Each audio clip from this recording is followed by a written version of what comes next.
before the marble, before the columns stood proud and pale against the Aegean sun.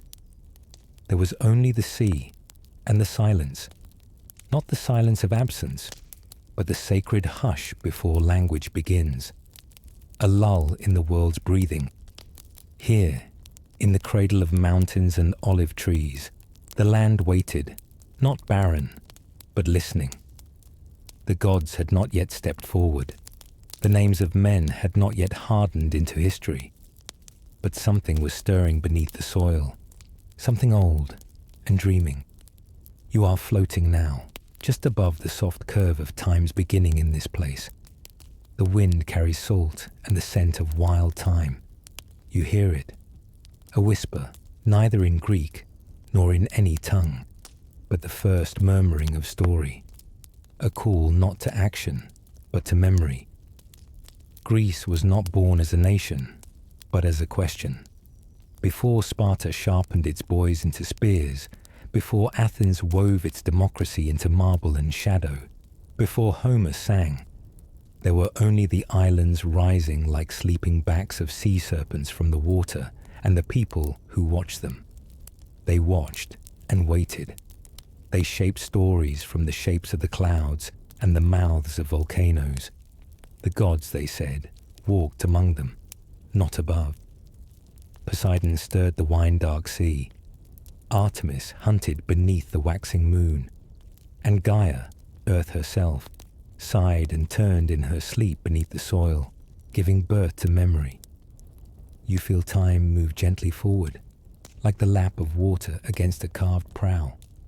There is no rush here, just the slow unfurling of something eternal.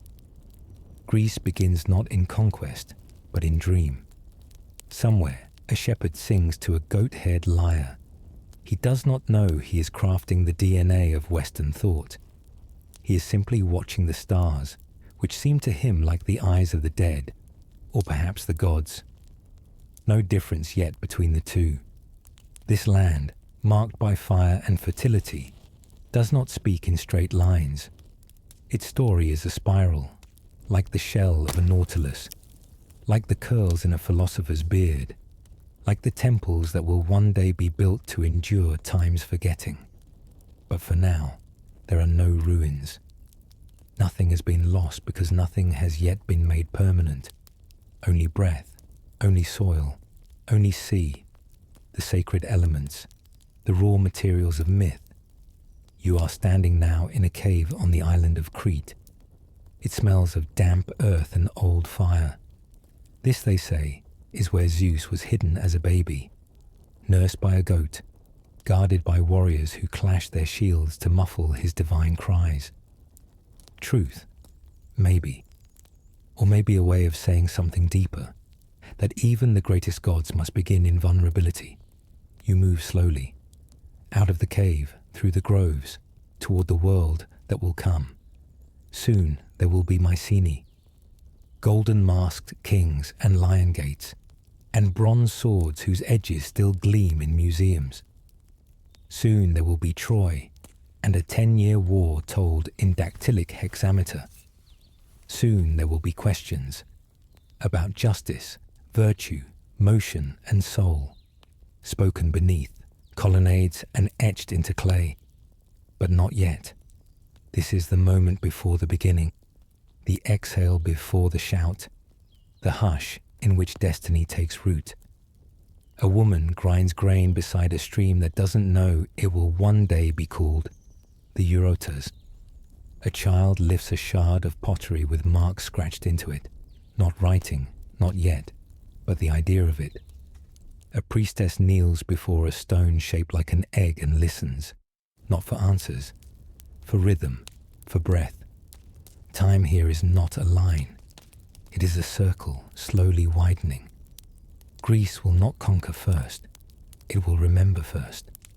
It will gather old stories from Mesopotamia, from Egypt, from the sea peoples whose names are lost. And it will make something new of them. It will call the world to order with logos.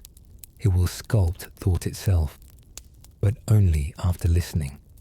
The wind changes. You feel the shift. A shadow moves across the sun, not ominous, just sacred, as if Apollo has looked this way for a moment and considered you, and in that moment Greece begins, not as a border, not as a flag, but as a sound, a question, a promise that echoes even now every time you ask why.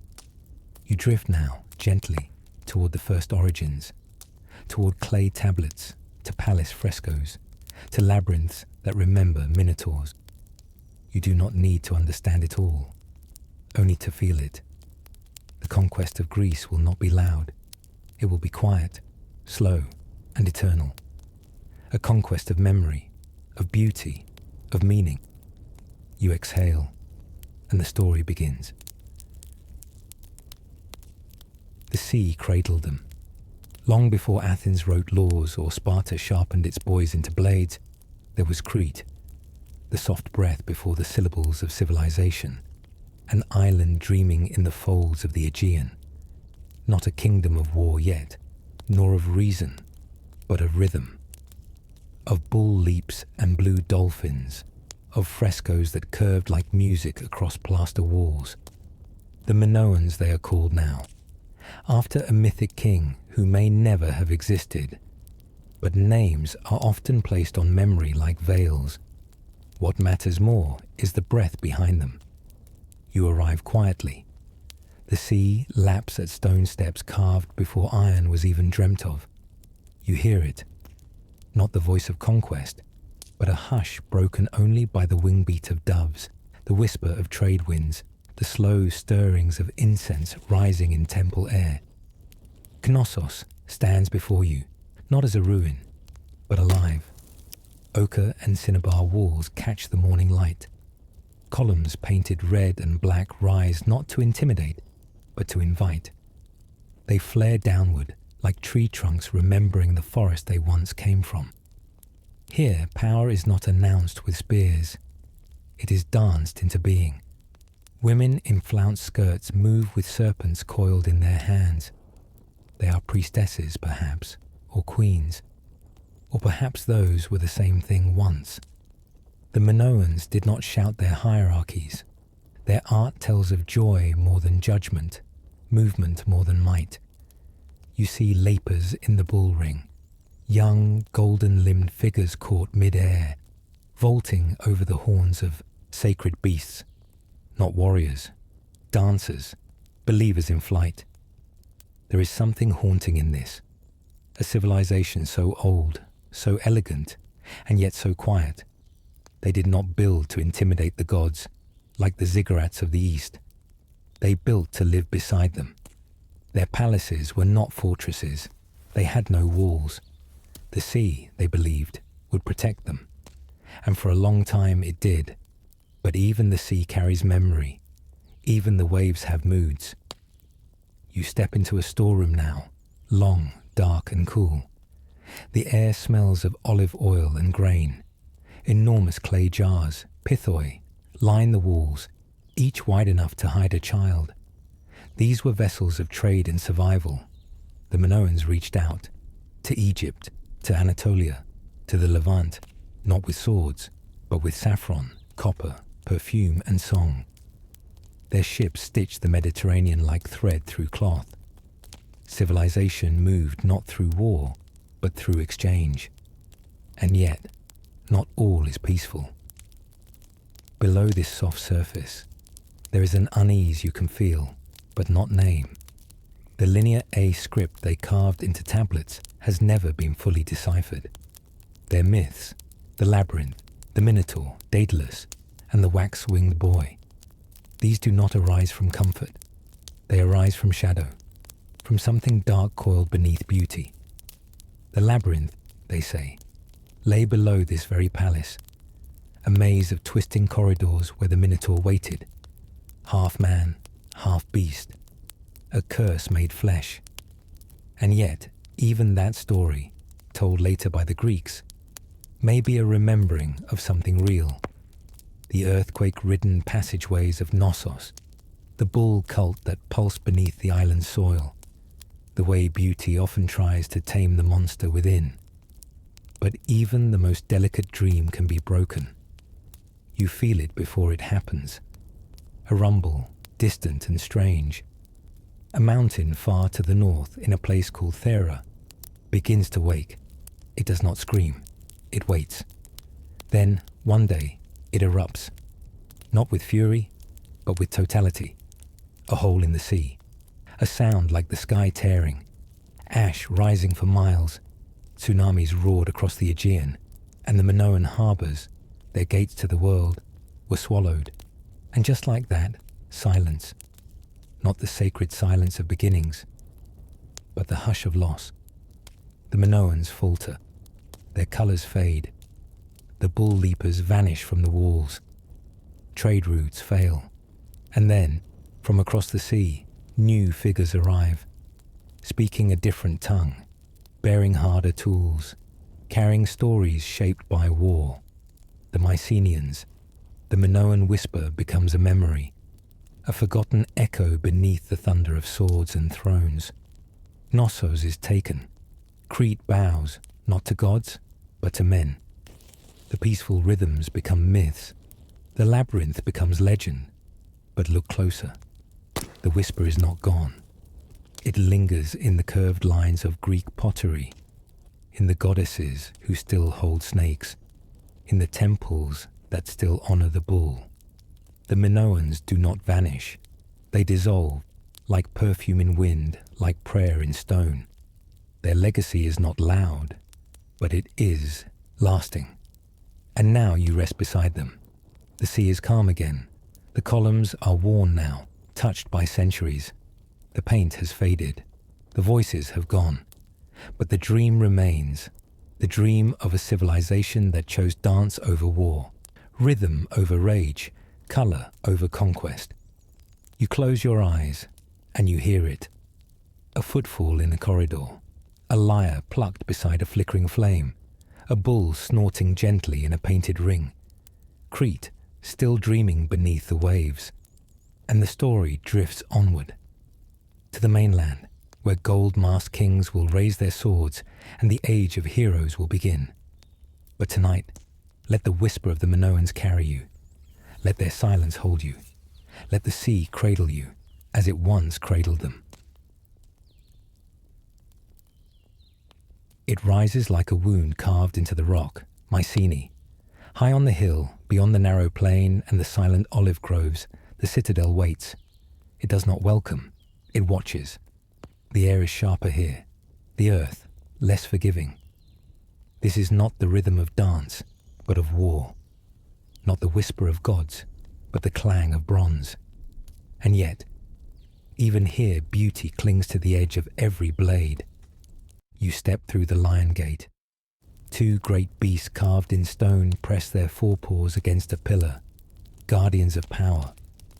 Their heads are long vanished, perhaps stolen by time or sacrifice, but their bodies remain. The threshold is narrow. You duck your head without thinking. This place demands it.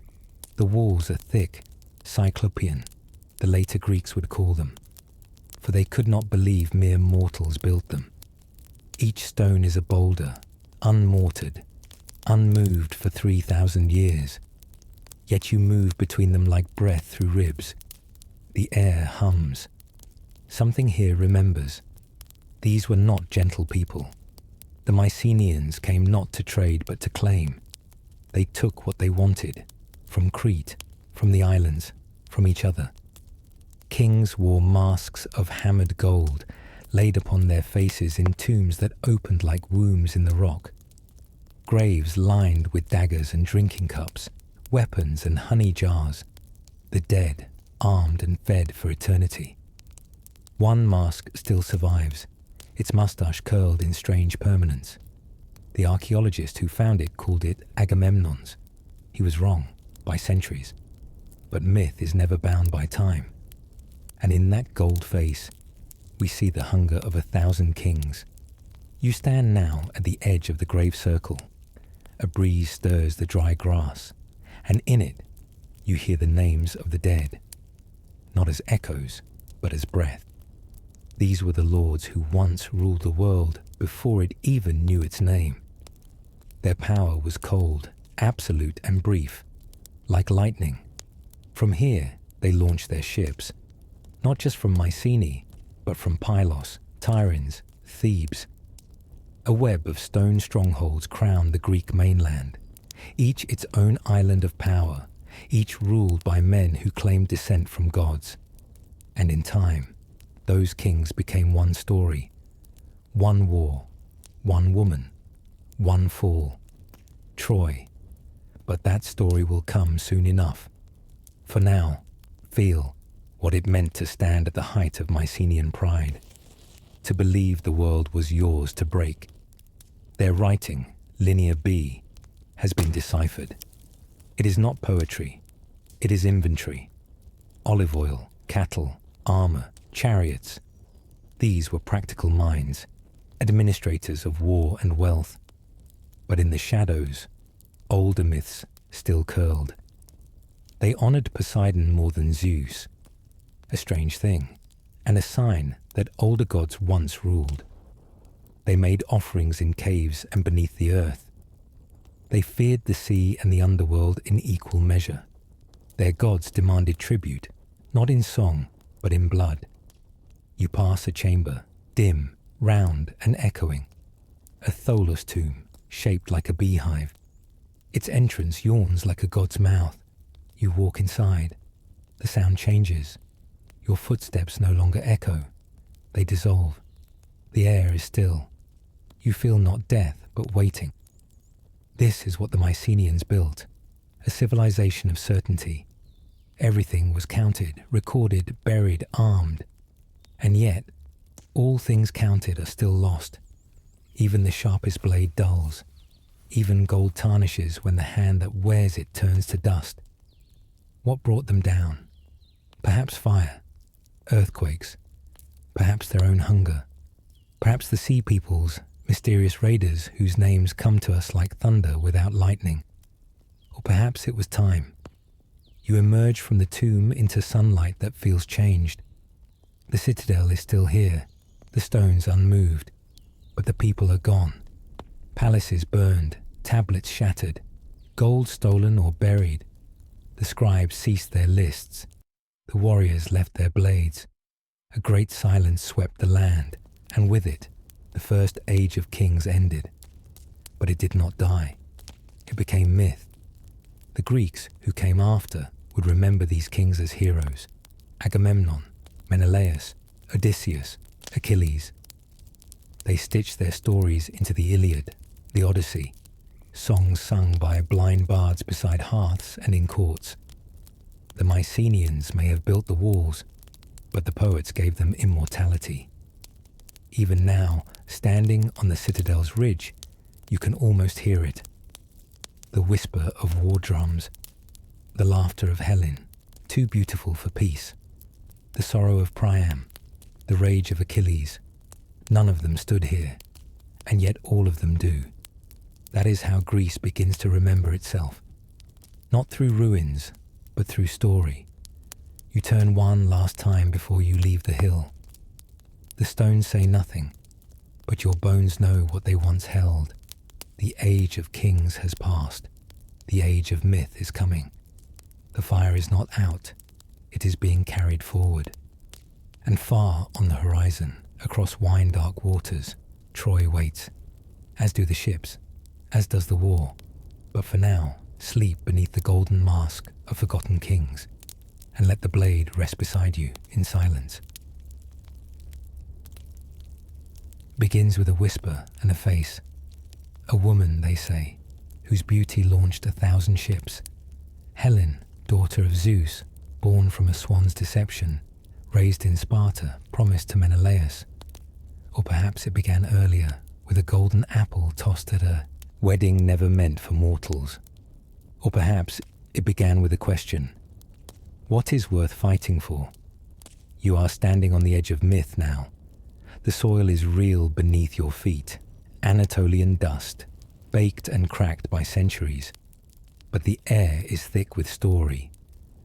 Troy rises not as stone alone, but as symbol, a city on the edge of the world, rich beyond measure, proud beyond caution. And Greece comes for it. From every citadel and coast the kings gather, not for justice, not only for Helen, but for glory, for remembrance, for the songs that will be sung of them long after the gods forget their names. Agamemnon, high king of Mycenae, broad-browed and brooding. Menelaus, red-haired and wronged. Odysseus, clever-eyed, who plots more than he prays. Achilles, golden, burning, a storm in the shape of a man. You see the ships now. Row upon row, sails like teeth, oars like limbs. The sea groans under their weight. Thousands of men, gods in their blood, iron in their hands. They cross the sea, not as raiders, but as fate. Troy stands tall on its hill, its gates thick and high, its towers glittering in the sun. Inside, another caste, Priam, the old king with too many sons. Hector, the shield of the city, a prince bound to duty. Paris, beautiful and doomed, who carried love like a dagger. And Helen, at the center of it all, or perhaps outside it entirely. The war stretches, not for days or seasons but years. 10 years of siege, of raids and truces, of feasts and funerals, of gods taking sides, as if they too needed reasons to fight. Athena sharpens spears in the minds of men. Apollo looses plague upon the Greeks when his priest is slighted.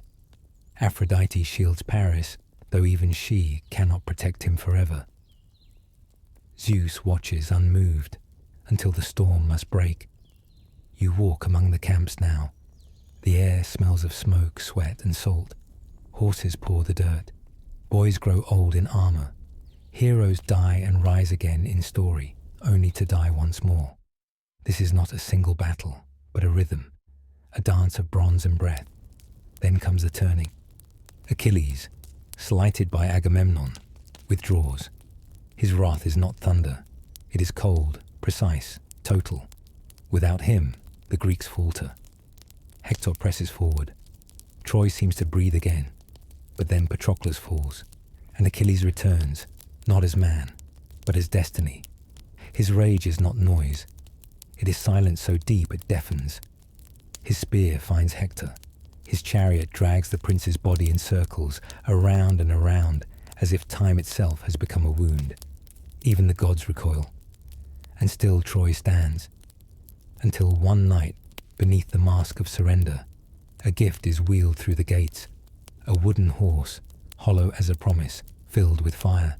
The Trojans sleep. The Greeks wake. The city burns. Stone cracks. Children scream. Priam falls at the altar. And somewhere in the smoke, Helen is led back to the ships, her silence louder than any triumph. But victory does not taste sweet. Of the thousands who sail to Troy, few return. Agamemnon goes home to a knife drawn by his wife. Odysseus wanders for 10 more years, lost in gods and guilt. Achilles dies young, as the fates promised. Troy's gone, reduced to ashes, and yet it endures more powerfully than ever. Because this war was never only about a woman. It was about the fragility of pride, the cost of beauty, the way memory chooses what to keep.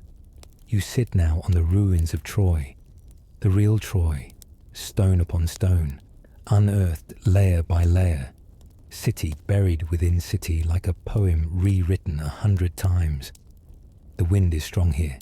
It carries dust, yes, but also story. A kind of invisible ink, written into the air itself. You hear it in the crackle of flame, in the clink of bronze greaves left beside a corpse, in the ache of Helen's gaze, which no one can seem to describe the same way twice. This is what makes the Trojan War eternal. Not its scale, but its shape. It is a mirror. A wound we keep touching. A fire we tell ourselves we wouldn't light, though we already have. And so it echoes. In Rome, where Aeneas flees the flames to found a new empire. In every soldier who believes their story will be sung. In every lover blamed for ruin they never meant to cause. The war ends, But it never ends, and as you close your eyes, you can still see the ships vanishing into dawn, broken sails heavy with what they have seen. The sea washes the blood away, but not the memory, never the memory. The torches gutter in the wind, the songs grow quiet, the thrones stand empty, and in the dust left by heroes, silence spreads like ash.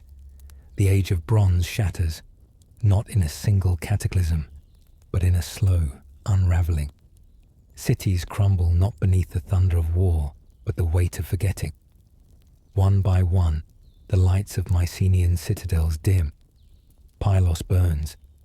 Tyrins is abandoned. The linear B tablets stop speaking. The scribes go silent. You stand among the ruins, where once the golden-masked kings ruled behind thick stone walls. There is no glory now, only moss creeping over cracked flagstones, only lizards darting across hearths that have not held fire in centuries. No one buried these palaces with ceremony. They were left, hastily, sometimes violently. You find broken cups, half-built walls, a spear fused with clay by fire. This was no gentle dusk. This was a collapse. What caused it?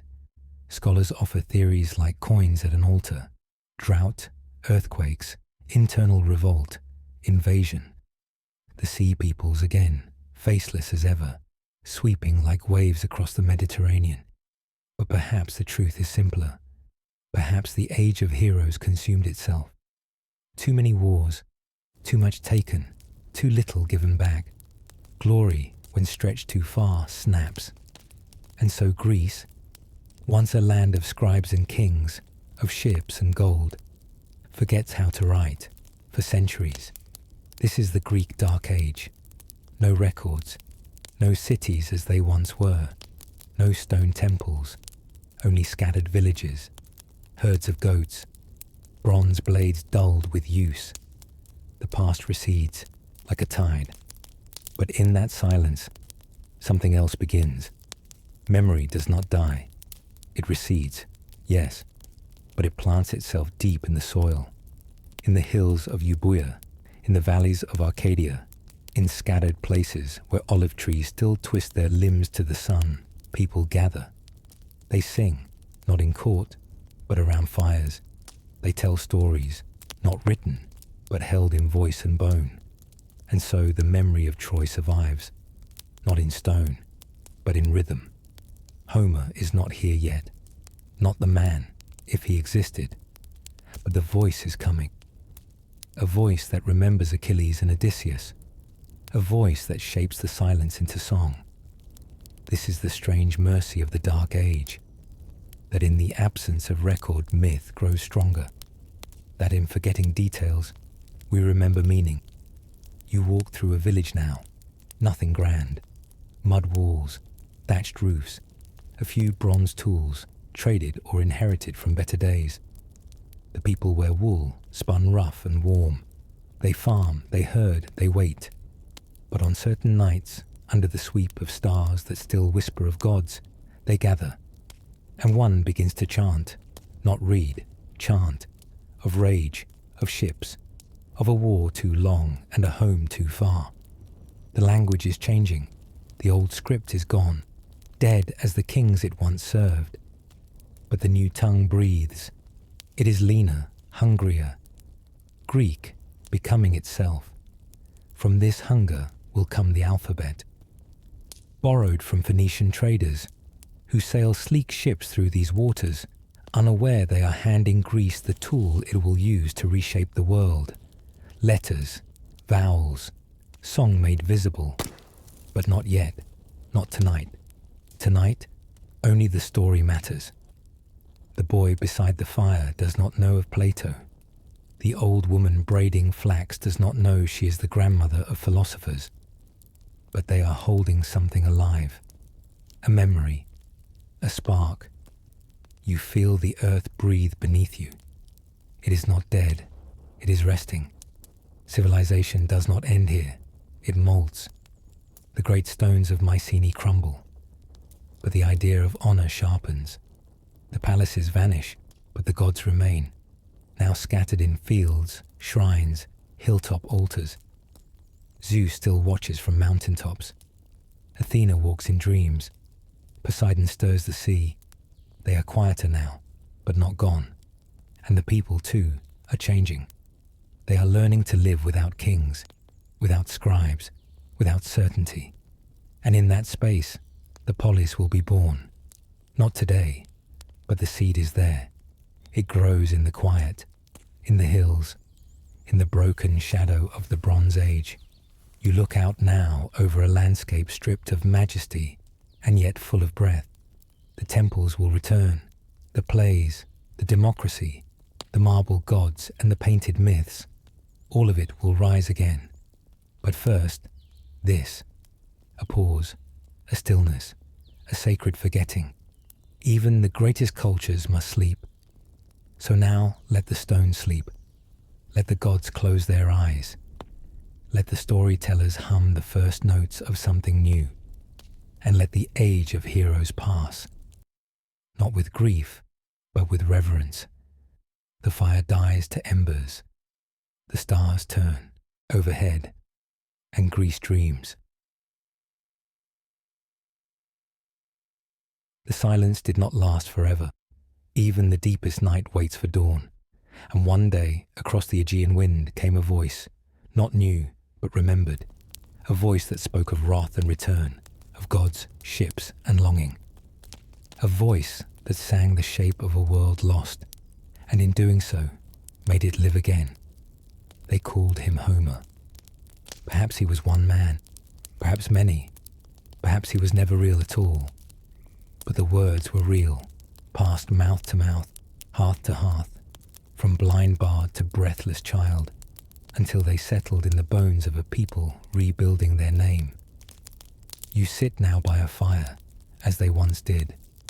The flames flicker and the shadows gather, and you hear it, the cadence older than memory. Sing, muse, of the wrath of Achilles. It is not a command, it is an invocation, an opening of the soul. The Iliad and the Odyssey were not just poems, they were mirrors. They gave the Greeks back their history, not as dry record, but as sacred rhythm. In them, the broken Bronze Age palaces became halls of honor again. The forgotten cities stood once more, and the gods, those divine echoes who had gone quiet, returned to walk beside men, to whisper into battles, to shine behind clouds. The world had changed. The kings of Mycenae were gone, but their stories had survived the fire. Now, with new breath, they would become foundations. Across the sea, the traders came. Phoenicians, slick with salt and cedarwood, bearing goods and symbols, one of which would change everything. An alphabet, not pictographs, not symbols for scribes alone, but letters, shapes you could learn, pass down, teach. The Greeks took them, reshaped them, and gave them something new. Vowels, breath, voice. And for the first time, song could be trapped in silence. It could be written. The oral became eternal. You hold the script now, sharp and simple. No longer the ceremonial linear B. This is a living thing, curving across wax tablets, etched on pots, carved into stone. With it, they would write laws and contracts, an epic verse. The Greeks had remembered story. Now they would learn to keep it.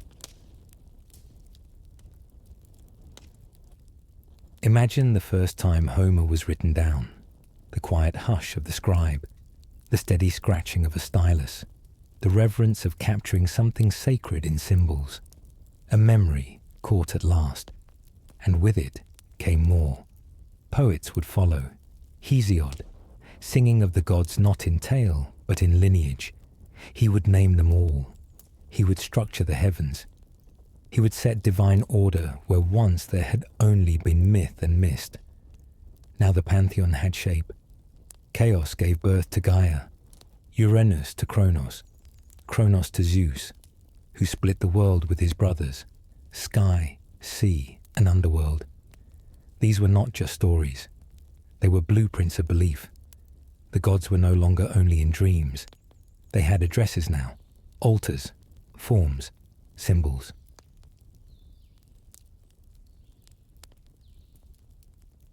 The polis, the city-state, was stirring. Villages began to gather. Shared walls, shared gods, shared festivals.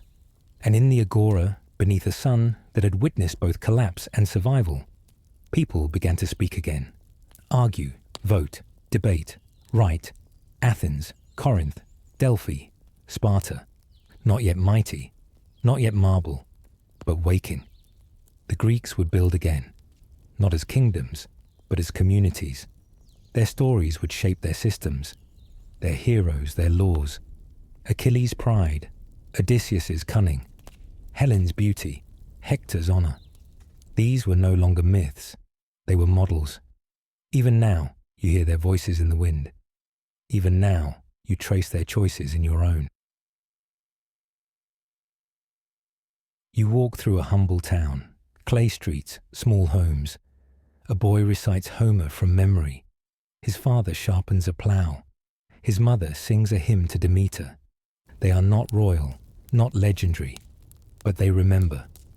And that remembrance is the seed of something vast. Because Greece had collapsed, but it had not died. It had turned inward. It had listened. And now it would begin to speak again, not just in echo, but in flame. Homer lit the torch. The alphabet carried it forward, and soon the world would catch fire with thought. Tonight, let that fire glow gentle beside you. Let the rhythm of hexameter lull your mind. Let the vowels of old names settle into your breath, not as dust, but as dawn. The dark age is over, the stories are awake, and Greece is becoming Greece again.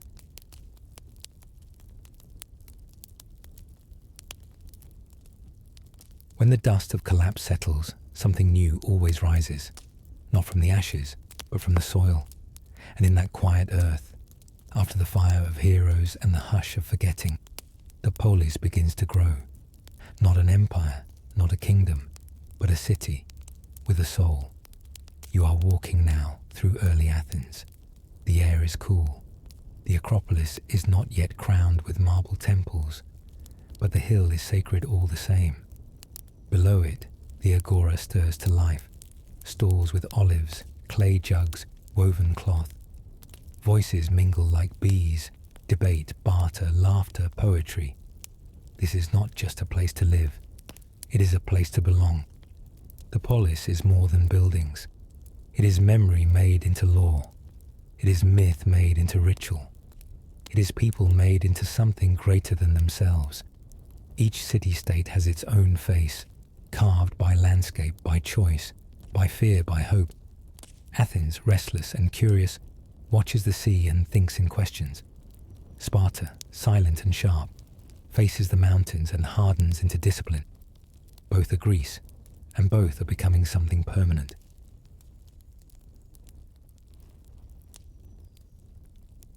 In Athens you hear the murmur of freedom, soft, uncertain but growing. Kings are fading, tyrants rise then fall, and in the gaps left by power, the idea of the demos begins to breathe. The people, not all the people, not yet, not the women, not the slaves, not the strangers from far shores, but enough to plant the seed of a revolution that will echo across millennia. You step into the ecclesia, the assembly. There is no throne here, just voices, raised, conflicting, alive. Men speak not as subjects, but as citizens, and in their clamour, a strange kind of order takes shape. Here, justice is not handed down. It is argued into being. Here, the polis is not ruled. It is built, word by word. But far to the south, behind the Taygetos mountains, another polis sharpens itself like a blade. Sparta. There are no open markets here, no idle debate, only rhythm, only rule. A boy is taken from his mother at 7. He learns to steal, to suffer, to obey. He is not told stories of Odysseus's cunning. He is taught silence. He is not asked to speak, only to endure. The polis here is not a garden. It is a forge. And yet, Sparta too believes in community, in unity, in sacrifice. Their system is harsh, but clear. 2 kings rule, but power is shared. The Gerousia, the council of elders, speaks with age. The ephors watch all. And beneath it, the people, trained not to argue, but to act. The Spartan soul is not fluid. It is carved. You drift between the two, Athens and Sparta, the twin heartbeats of early Greece. One breathes in ideas, the other in oaths. One will give the world drama, democracy, philosophy. The other will stand unmoved against the greatest empire the world had known. Both are preparing. Neither knows for what.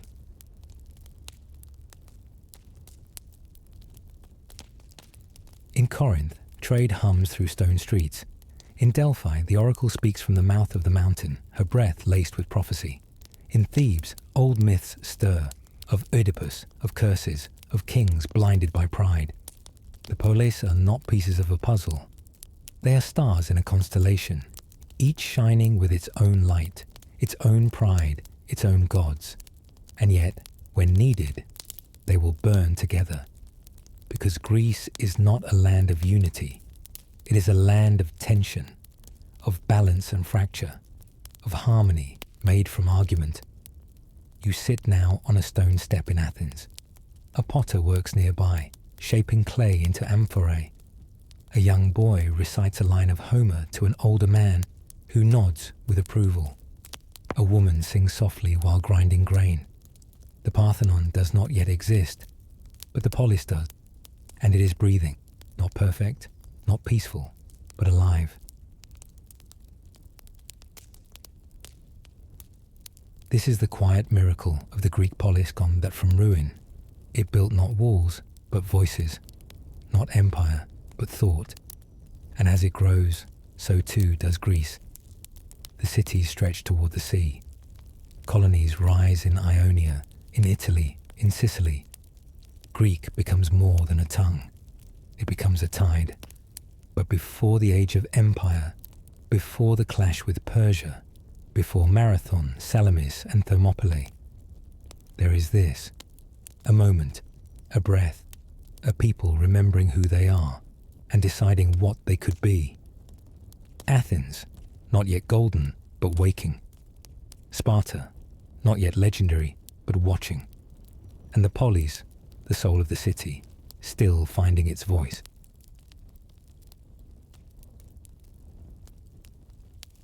Let that voice soothe you now. Let the agora's hum drift into your thoughts. Let the sea breeze of Athens and the mountain chill of Sparta carry you. You are not walking through ruins. You are walking through becoming. The city is not a place. It is an idea. And tonight, it is yours to rest in. It began as a wind from the east. Soft at first, just a rumor. That a great empire was stirring beyond the horizon. That gold-armored kings sat on thrones carved from the earth itself. That a power vast enough to swallow rivers was turning its eyes toward Greece, Persia. It did not move in haste. It moved like a tide, steady, inevitable, immense. From the mountains of Media to the deserts of Babylon, the Persian Empire stretched like a shadow cast at noon. Long and unchallenged. Cities bowed without war. Peoples were folded into provinces. Roads stretched like veins across the land, carrying messengers, taxes, and kings' decrees. And then, in the west, a spark. Tiny, troublesome Greek. Ionia rose in revolt. Small Greek cities along the coast of Asia Minor, colonists of mainland blood, dared to resist. They were not powerful, but they burned brightly. Athens sent ships to help. A gesture small and brave. But Persia never forgot. You feel it now. The weight of retribution crossing the sea. Darius, the great king, will teach the Greeks their place. The satraps draw maps. The soldiers sharpen blades.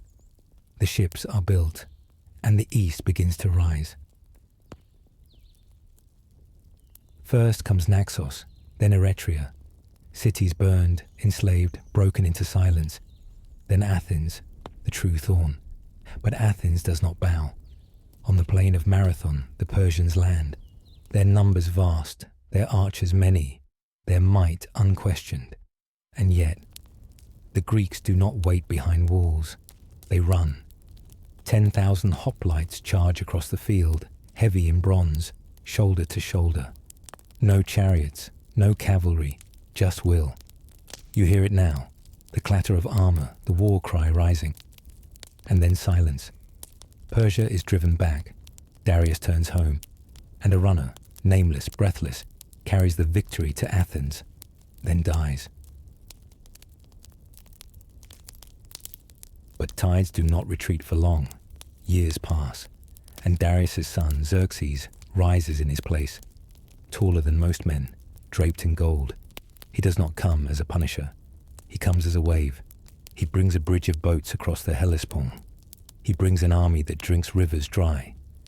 He brings the memory of Marathon like a wound that will not close. Greece trembles. Many cities submit. Others hesitate. But not all.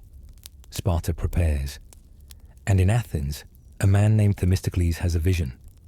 Not of land, but of sea. He convinces the city to build ships, hundreds of them, fast and sharp.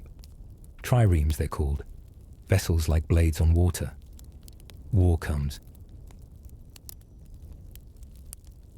At Thermopylae, a narrow pass in the mountains, a king takes his stand. Leonidas, 300 Spartans with him, and a few thousand allies. They hold the pass against an army of hundreds of thousands, not for victory, but for time. You walk among them now. Their faces are calm. They do not expect to live. They expect to stop something larger than themselves. They expect their names to echo. For days they hold, until betrayal shows Persia another path. They fall, but not before sending word. Go, stranger, and tell the Lacedaemonians that we lie here, obedient to their laws. But Greece does not fall. In the straits of Salamis, beneath the high rocks and island winds, the triremes gather. Athens is burned, its temples broken, but its spirit burns brighter than ever. Its people take to the sea, and the Persians follow, hundreds of ships, heavy with victory. But the Greek fleet waits in silence, then strikes, ramming, boarding, flames. The narrow waters turn Persian numbers against them. Confusion, collapse, retreat. The sea, once a Persian road, becomes their ruin. Later, at Plataea, on land, the final blow is dealt.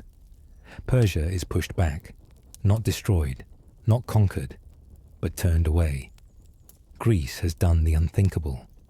The polis, once fractured and proud, have stood together. And in that unity, something new is born. A memory not just of victory, but of possibility. You rest now on a quiet hill. The battlefield is silent. The armor is gone. The dead are stoned beneath the grass. But the idea remains that a small people, when united by meaning, can face the greatest power in the world and endure. Athens will rise from its ashes. Sparta will return home, unchanged but honored. And across Greece, songs will be sung of courage, of cleverness, of freedom. The gods did not win this war. Men did. Not perfect men, not even righteous men, but men who believed in something beyond submission. The fire is burned, the phalanx has held, and now Greece is awake. Let that memory settle in your breath. Let the rhythm of marching feet become a lullaby. Let the sea, which once brought danger, now soothe you with its tides. History turns, but for a moment, Greece has stood, and the world will never forget it.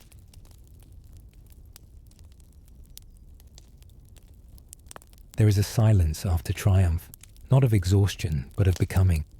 Greece had stood against the tide. Persia had receded. The gods had watched. The heroes had bled. And now, beneath skies washed clean by war, something golden began to form. You are standing in Athens. The smoke of Salamis and Plataea has drifted into memory. The Acropolis still bears its scars. Stones scorched, statues toppled, temples blackened by Persian fire. But Athens does not mourn for long. It rebuilds, not with haste, but with vision. And leading that vision is a man with a forehead like the front of a helm, with eyes set not on conquest, but on beauty, wisdom, and permanence. Pericles. He does not march, he speaks. He does not rule with a crown. He leads with a dream. And under him, Athens becomes not just a city, but a symbol. The streets bloom with marble. Stonecutters chip and shape. Architects sketch and measure. Artists mold gods from dust. And rising at the summit of the sacred rock, the Parthenon. You walk up the worn steps now, still fresh in this time, still echoing with hammer and chisel. The columns rise like ribs, fluted, massive, yet weightless in their symmetry. They tilt ever so slightly inward, corrected for the curve of human vision. Geometry and grace made one. Inside a goddess waits, Athena Parthenos, 40 feet tall, gold and ivory, eyes wide with war and wisdom both. But she is not for prayer, she is for pride. This temple is not just for the divine, it is for Athens, for the polis that chose art over empire, ideas over obedience. The agora hums below. Philosophers walk in sandals smoothed by dust. Socrates, bald and broad, asks questions that no one else will. He speaks not from scrolls, but from silence. He tells the youth to look within. He listens more than he teaches. Elsewhere, dramatists shape human sorrow into tragedy. Aeschylus, who fought at Marathon, brings war to the stage. Sophocles writes of Oedipus, of fate and blindness. Euripides lifts women's voices from the ruins of myth. And Aristophanes laughs, even as the city grows solemn. This is Athens in her golden hour. Not just powerful, but radiant. Coinage gleams, ships patrol the sea, statues line the roads, and behind it all, democracy, messy, loud, alive. Citizens gather in the ecclesia. They argue, they vote, they choose. Not a king, not a god, themselves. It is imperfect, exclusionary, but it is new, an idea carved from human breath, not divine right. Pericles calls Athens the school of Hellas, and for a moment it is. Ideas bloom like spring from winter, and Anaxagoras teaches that the sun is not a god, but a burning stone. Phidias carves muscles into marble, veins into stone. Thucydides begins to write history not as myth, but as memory, sharp, unsparing, clear-eyed. The city lives in every direction, upward toward beauty, outward toward influence, inward toward thought. You can feel it, the hum, the pulse, the fire that glows but does not yet consume. This is what civilization feels like when it breathes. But golden hours never last. There is envy in the land. Athens, radiant and proud, has drawn cities into its orbit. Allies who now call themselves subjects. Its navy, once a shield, becomes a fist. Its silver glints too sharply in the sun. And to the south, Sparta watches. The blade remembers. But not yet. Tonight let the glow remain. You are standing at the foot of the Parthenon. It is still white in the morning light, still whole, still singing. Below, children learn letters scratched in wax. Scribes copy Homer onto papyrus. Men argue in shaded courtyards about justice, virtue, the soul. and over all of it, Athena stands, neither smiling nor frowning, simply present, a witness, arigi. This is Athens at her highest, not in battle, not in wealth, but in soul. A city that dared to ask, what if human thought was sacred? What if beauty was civic duty? What if freedom meant more than arms? Let those questions rock you now, like a slow tide. Let the marble soothe your vision. Let the debate hush into silence. The golden age does not shout, it whispers, and tonight, it is yours. The sun that crowns a golden age does not simply set, it cracks. Not with thunder, but with silence. Not from invasion, but from within. The greatness of Athens glowing from her white stone heights had cast a long shadow. And in that shadow, Sparta waited. 2 cities, 2 souls. One made of marble and voice, the other of iron and silence, each certain of its path, each proud, each unwilling to kneel. The Peloponnesian War did not begin with a single blow. It smouldered. Alliances frayed. Colonies clashed. Words hardened into threats. And then came the fire. You are standing now in the heat of an ancient summer. The dust rises beneath marching feet. The grain fields outside Athens sway, not with harvest, but with fear. Sparta has entered Attica, not as visitors, as razors.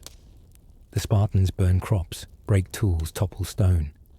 Athens, unable to meet them on land, retreats behind her walls, the long walls, stretching all the way to the sea, arteries of defense and survival. Inside the city, fear curdles into sickness. The plague comes not from war, but follows it like a shadow. It creeps through alleys, over thresholds, into homes and temples. Fever, cough, death. Bodies pile, hope dims. Even Pericles, the voice of vision, the builder of marble dreams, succumbs. And still, the war rages. The conflict drags on for decades. Not a clash, but a slow, bitter erosion. Athens controls the sea. Sparta rules the land. Neither yields. Allies change sides. Betrayals bloom like thorns. Victories turn sour. You sail now with an Athenian fleet, southward toward Sicily. A new campaign. A bold gamble. The generals promise glory, but the stars offer none. The Sicilian expedition ends not with triumph, but with ruin. Ships sunk. Men slaughtered or sold. Hope drowned in a harbour too far from home. The people of Athens weep not in battle, but in knowing they followed a dream that cost them everything. And still, the war does not end. Even ghosts find no rest. Socrates, old now, questions from the corners. He sees the sickness in the soul, not just the body. He asks, what is justice in a city that once knew it? No one answers, because Athens has begun to forget. Forget the agora's hum. Forget the marble's music. Forget the flame, once lit by thought. The war eats memory, and in time, Sparta wins. Not in brilliance, but in endurance. Athens surrenders. Its navy is broken. Its democracy briefly extinguished. Its pride hushed. No Persian army brought this down. No God cast lightning. Only brothers who could not bear each other's brilliance. But even in defeat, the soul does not vanish. Athens lives, Sparta endures, and Greece, fractured, bloodied, uncertain, still breathes. It has seen its own reflection in the dark. Not heroism, not divinity, but flaw. You walk the streets now. They are quieter. The Parthenon still stands, but pigeons nest beneath its friezes. The plays now speak of madness, not glory. The philosophers grow sharper, sadder. Plato begins to write, not in hope, but in inquiry. What is a just city? What is a soul? You feel the questions hum beneath the stones. The war has passed, but its ash lingers. Let it settle now around you. Let the bronze grow cold. Let the drums fall silent. War between brothers teaches only sorrow. And Athens, mother of thought, of beauty, of democracy, has learned it too well. Tonight there is no triumph, only truth. That even greatness, unchecked, can collapse from within. That pride, when left alone, becomes a weapon. And that sometimes the sharpest wounds come not from enemies, but from those who know your name. Sleep now. The war is over. The city still breathes. And somewhere, a boy opens a scroll that begins with a question. The light will return. But first, let the sorrow rest. After the war, the silence was not empty. It asked questions, not just of walls and treaties, but of meaning itself. What is justice? What is virtue? What makes a life worth living? And in that silence, a man walked barefoot through the ruins of certainty. Socrates. He did not write. He questioned. He wandered through the agora like a stone in a stream, disrupting the flow. Old, round, unshaven. A gadfly he called himself, stinging the slumbering city awake. He asked shopkeepers about honesty. He asked soldiers about courage. He asked poets what they truly knew. And he never let them leave unshaken. He did not speak from a platform. He did not command. He conversed with patience, persistence, and precision. And beneath each question was a deeper one. How do we know anything at all?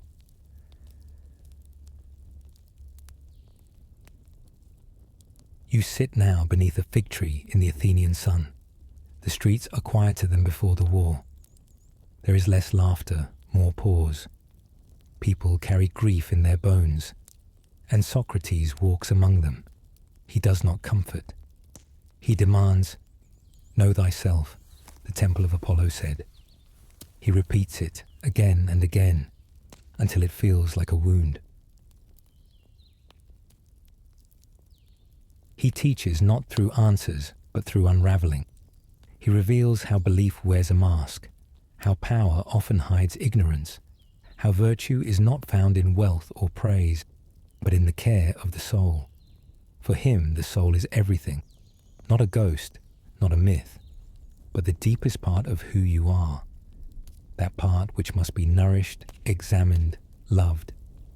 He speaks of the daimonion, a divine inner voice that whispers not what to do, but what not to do. He listens to it, always. And in the crowd, watching, listening, is a young man with wide eyes and a mind like a blade. Plato. He is not yet a philosopher. He is a poet who has lost his city, a soldier who has lost his war. But in Socrates, he finds something new. Not just a teacher, but a way of living. And when Athens condemns Socrates to die, it is Plato who hears the deepest question of all. Why would a city kill its wisest man? The trial is not loud. There is no weeping. Socrates stands before 500 citizens and does not beg. He does not yield. He says, "I am the gadfly." He says, "The unexamined life is not worth living." They find him guilty, and when offered exile, he refuses. He will die in the city he tried to wake. You sit with him now, in the final hours. He is calm. He speaks of the soul, of its immortality, of how death is either nothing, like sleep without dreams, or something. A journey to a place where the just live forever. Either way, he says, there is nothing to fear. And then he drinks the hemlock and lies down and goes still. Plato does not forget. He writes the death into words. He writes the questions into dialogues. And he builds, with ink and breath, a city that could not be burned. The Republic. You enter it now, not through gates, but through thought. A city ruled not by warriors, but by philosopher kings. Guardians trained from childhood, not just in war, but in mathematics, music, and truth. A city of justice, where each soul does its proper work. And in the heart of that city, the forms, invisible, eternal, the true shapes of things, beauty itself, justice itself, goodness untouched by shadow. The world you see, Plato says, is just a shadow on the cave wall. Reality is behind you, and you must turn to see it. Most never do, but the philosopher does. He turns, he walks into the light, he returns to tell others, and they hate him for it.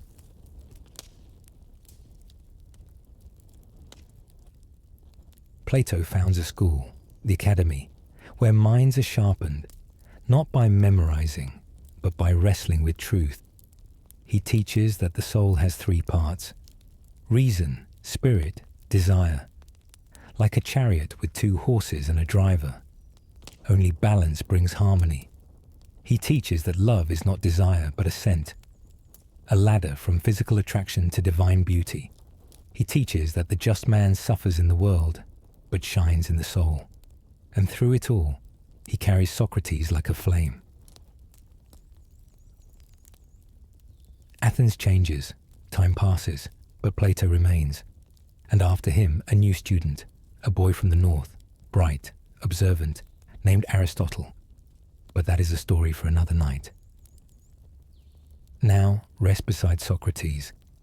Let his questions swirl around you like warm smoke, not to confuse, to awaken. Truth is not a sword, it is a lantern. Let its light guide you, and let the city, though broken, remember what it once dreamed.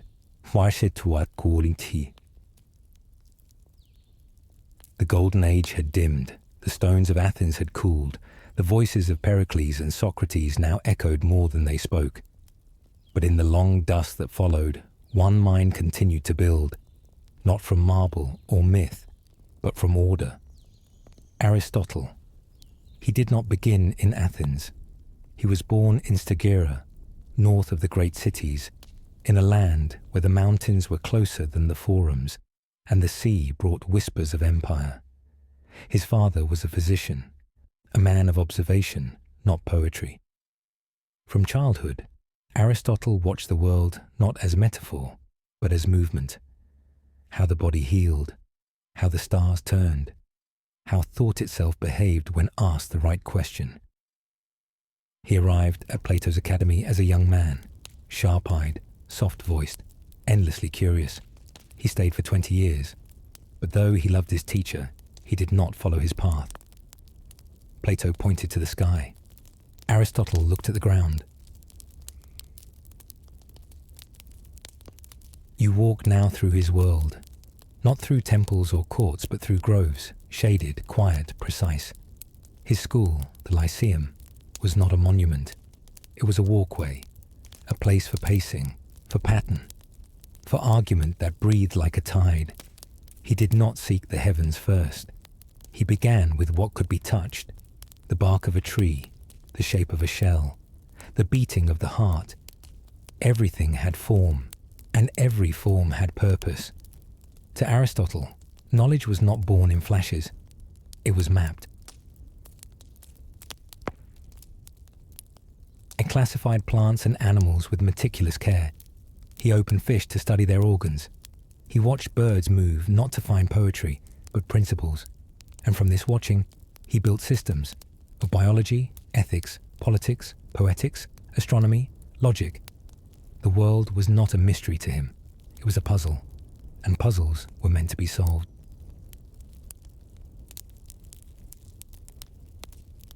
At the heart of it all, substance, the whatness of a thing. What is it? What makes it itself? Every object, every creature, every moment contain four causes. Material, what it's made of. Formal, its shape or pattern. Efficient, what made it. Final, why it exists. You look at a flute. It is made of wood. It is shaped for sound. It was carved by hands. It exists to sing. The last, the final cause, was the most mysterious. Not how, but why. And it was here that Aristotle brushed closest to the divine. Unlike Plato, Aristotle believed the real world was not shadow. It was substance. Truth was not hidden. It was layered. The mind could uncover it, step by step, through logic. He built the rules, premises, conclusions, syllogisms. If all men are mortal, and Socrates is a man, then Socrates is mortal. It sounds simple now, but then it was the carving of a compass for the soul, the first architecture of reason. But Aristotle did not stop with thought. He turned to ethics, not what is right in theory, but what makes life good in practice. The answer, eudaimonia. Often translated as happiness but richer, meaning flourishing, fulfillment, the full blooming of the soul, not through extremes, but through balance, the golden mean, courage between cowardice and recklessness, generosity between greed and waste, humility between shame and arrogance. Virtue was not a rule. It was a habit, a way of walking toward the good. And then came politics. He watched city-states rise and fall. He saw the wreckage of Athens' ambition. He saw the discipline of Sparta. No one system was perfect, but a polis could shape virtue or shatter it. A good city, he said, was one where citizens could live the good life, not rich, not entertained, but just, thinking whole. He did not dream of utopias. He studied what was, and from it, he drew what could be. You walk with him now, not as a disciple, as a question. He stops beside a tree. A cicada sings above. The light falls in angles between branches. He does not look through you like a mystic. He looks into you like a mirror. What is your nature? What is your form? What are you becoming? He would not answer for you, but he would help you ask better.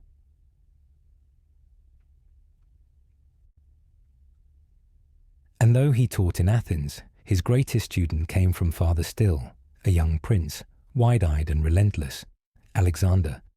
But that too is a story still forming. For now, rest here, beneath the olive trees. The wind carries the sound of pages turning, not scrolls of myth, but maps of truth. Aristotle has not built a temple. He has drawn a blueprint of reason, of nature, of the possible human soul.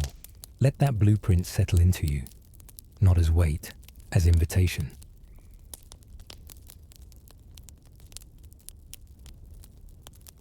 He was born in a room lit by omens. Lightning struck the skies over Pella.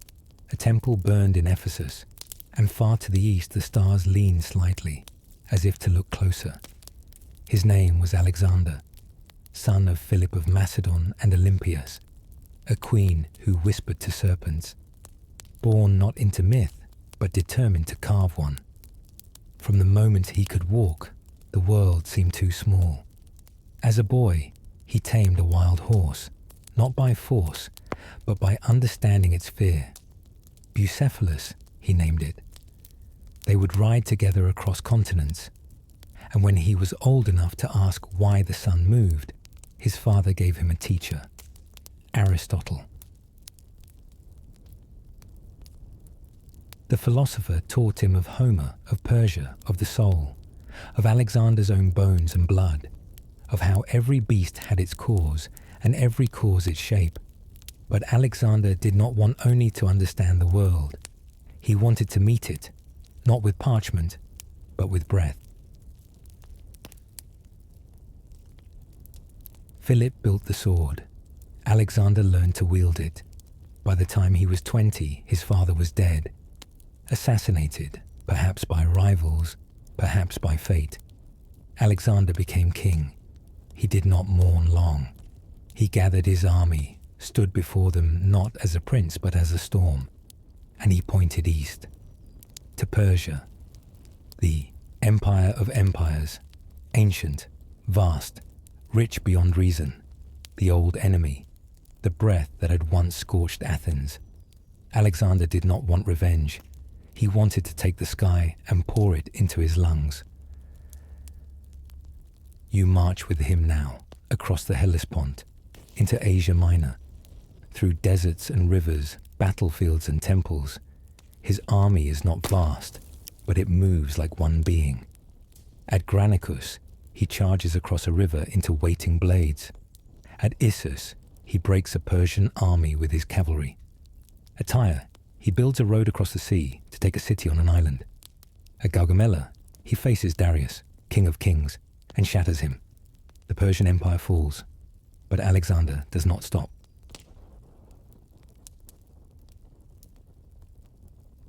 He enters Babylon like a god reborn.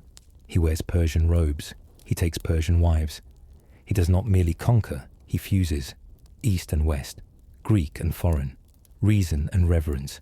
He kneels at temples older than Homer. He honors gods with names his men cannot pronounce. And still, he goes farther, to the Indus, to elephants that scream in battle, to monsoons that drown the sky. His men beg to turn back. They are not cowards, they are exhausted. Alexander weeps, not for defeat, but because there are no more worlds to take. You stand with him now, not as a soldier, but as a witness. The maps have changed. Greek is spoken in markets along the Nile. Coins with his face cross deserts and seas. Cities named Alexandria bloom like seeds cast in every direction. From Egypt to India, one breath spreads, the breath of Hellenism, of Greek thought, language, art, science. Not just conquest, convergence. The library of Alexandria will rise. The sciences of Babylon will meet the logic of Athens. The gods of the Nile will speak with the minds of the Aegean. This is not empire of land. It is empire of breath. But breath fades. Alexander dies in Babylon, fevered, weakened, 32 years old, no arrow, no sword, just the weight of a world too vast for one chest. His body is placed in honey. His tomb will become legend. His empire divided. But his idea that the world is one vast question meant to be asked with the feet, meant to be answered in every tongue, that idea lingers. Let the desert hush now. Let the hoofbeats quiet. Alexander sleeps beneath foreign stars. Not a Greek, not a Persian. Something wider. Let your breath follow his, not in conquest, but in wonder. Let the world be vast. Let the cities speak in many voices. Let the journey never end.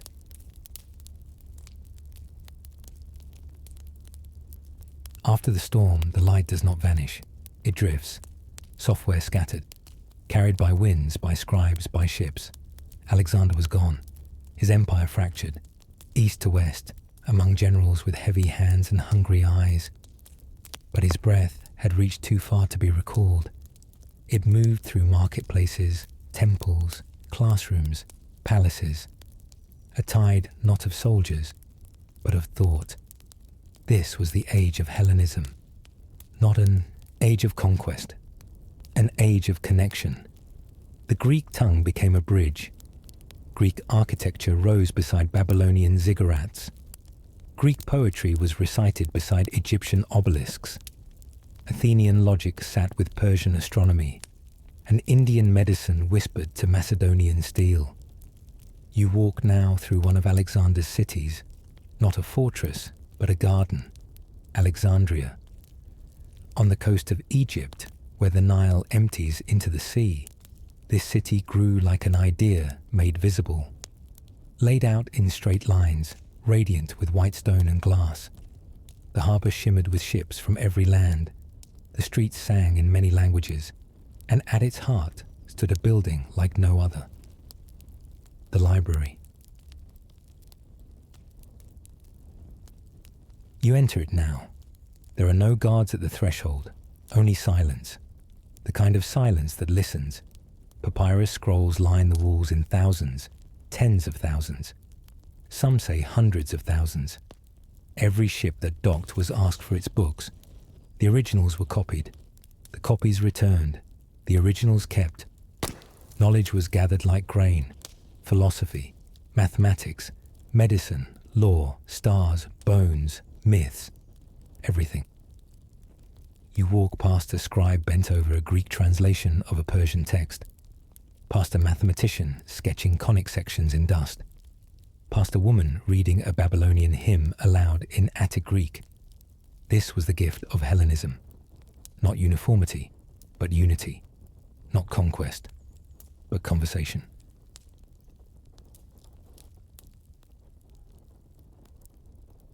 In this city, a Jew named Philo wrote philosophy that married reason with revelation.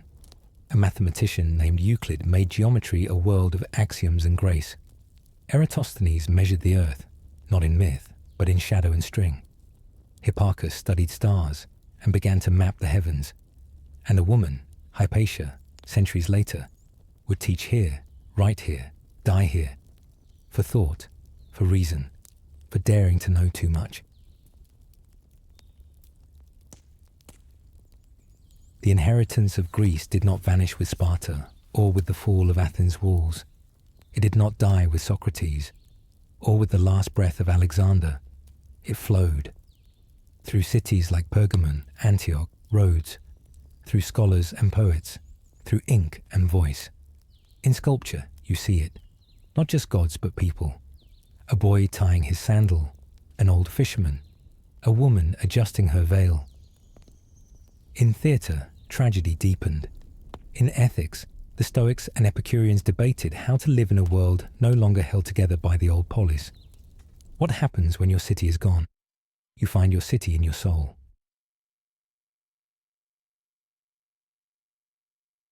Hellenism asked not how to rule, but how to live. Zeno said, "Live in accordance with nature." Epictetus said, "You control nothing but your will." Epicurus said, "Seek pleasure, but let it be wise." Even as Rome rose with iron and law, these Greek ideas slipped through its gates, not as enemies, but as guests.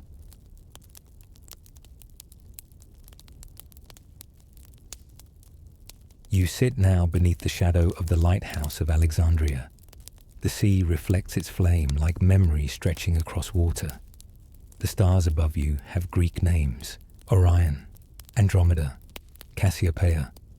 The moonlight touches your skin the way it once touched the skin of a Minoan priestess, or a boy learning Homer by heart, or a girl watching Alexander pass through the gates of her city, holding not a sword, but a dream. This is the real conquest, not of land, of meaning. Greece was never just a place. It was, and is, a question. What does it mean to be human? What does it mean to live well? What is beautiful? What is just? You do not need to answer. You only need to ask. And in the asking, you belong. Let the papyrus rest now. Let the ink dry. Let the scrolls whisper their truths into the dust. The inheritance is safe, not in stone, but in breath, in you. Nothing truly ends in history. It only echoes. And long after the polis fell quiet, long after the last philosophers left the porticos of Athens, long after the temples emptied of song, a new voice carried Greece forward. Rome. It marched with iron feet. It built in brick, in law, in empire. But beneath its laurel wreaths and marble arches, it heard something older. A music that came not from its hills, but across the sea. Greece, the Rome that conquered the world, was conquered, in turn, by the ghost of a people who had lost their cities, but not their soul. You stand now on the Palatine Hill. Below you, Rome stirs. Aqueducts hum with flowing water. Forums buzz with debate. The Colosseum rises with its jaws of stone. But carved into every corner, Greekness. A statue of Apollo, perfect in form, imported from Delphi. A schoolchild reciting Homer in Latin. A senator quoting Socrates to justify justice. Rome did not imitate, it absorbed, and in doing so, it gave Greece a second life. The gods were renamed but not replaced. Zeus became Jupiter, Athena became Minerva, Ares Mars, Poseidon Neptune. But the myths, the stories of mortals rising, falling, wrestling fate, remained. Oedipus still wandered, Odysseus still searched, Achilles still raged, now on Roman lips, now on Roman scrolls. You walk through a Roman library, quiet, ordered, filled with scrolls copied in elegant hand. Works of Plato, now bound in new parchment. Aristotle, studied by engineers and lawyers. Euclid and Pythagoras, consulted by architects. Even the dramas of Sophocles are staged in Roman theatres. The masks new, but the sorrow unchanged. And in poetry, Greece lives again. Virgil weaves Homer into Latin verse, giving Rome its own epic, the Aeneid, where a Trojan flees the burning of Troy to found the city that would one day remember his ruin. Even the fall of Greece is folded into the birth of Rome, not as defeat, as inheritance.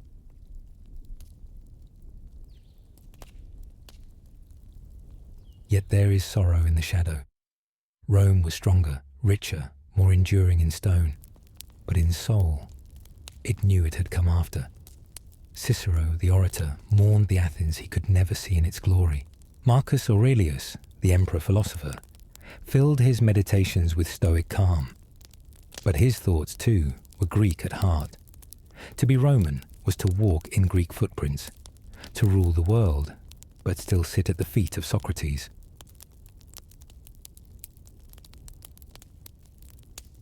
You pause now in a courtyard where ivy grows over worn columns. One stone is Greek, chipped and graceful. Another is Roman, clean and stern. Together they hold the weight of time. This is what memory becomes, not repetition, but layering. Greece laid gently beneath Rome, like an undercurrent, like breath beneath voice. Even in the fall of Rome, Greece lingered. Monks in distant monasteries copied Greek texts by candlelight. In Byzantium, the Eastern Roman Empire, Greek in tongue, Christian in soul, preserved the teachings that the West forgot. Plato lived on in Constantinople.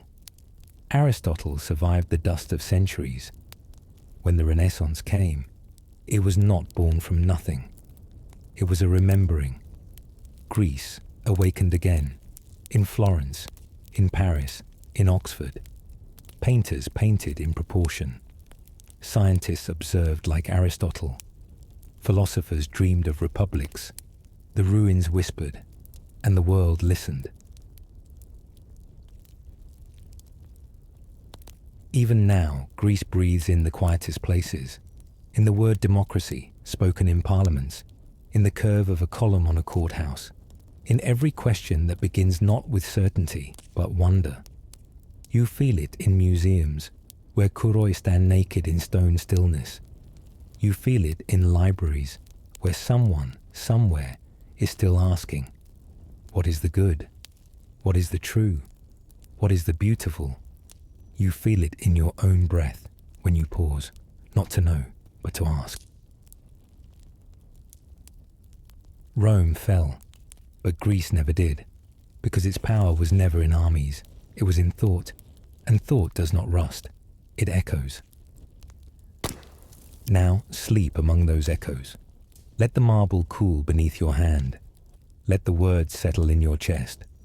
Let the silence carry names older than stone. Greece endures not in territory, but in the minds it has touched, and you are one of them now. Even as the West grew silent, as Roman roads cracked beneath weeds, as the aqueducts dried and the Colosseums filled with birdsong, a flame still flickered in the east. It did not roar, it glowed. Its name was Byzantium, a city, a dream, a bridge. Greek in tongue, Roman in law, Christian in soul. Byzantium was not the past repeated, but the past transformed. You arrive now in the great city of Constantinople. The scent of incense weaves through the air. Domes rise above the Bosporus like lanterns turned to stone. Every surface glimmers, not in gold alone, but in memory. This is the empire that did not collapse. It shifted, from senate to scripture, from marble gods to sacred icons, from the questioning of Athens to the chanting of monks. But the Greek breath remains.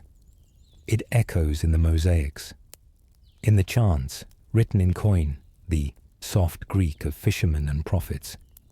It lives in the minds of scholars who walk the marble halls of the great palace, copying texts, guarding old thought like embers in winter.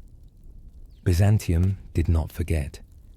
It remembered fiercely, and in doing so, it became a vessel, not only of power, but of protection.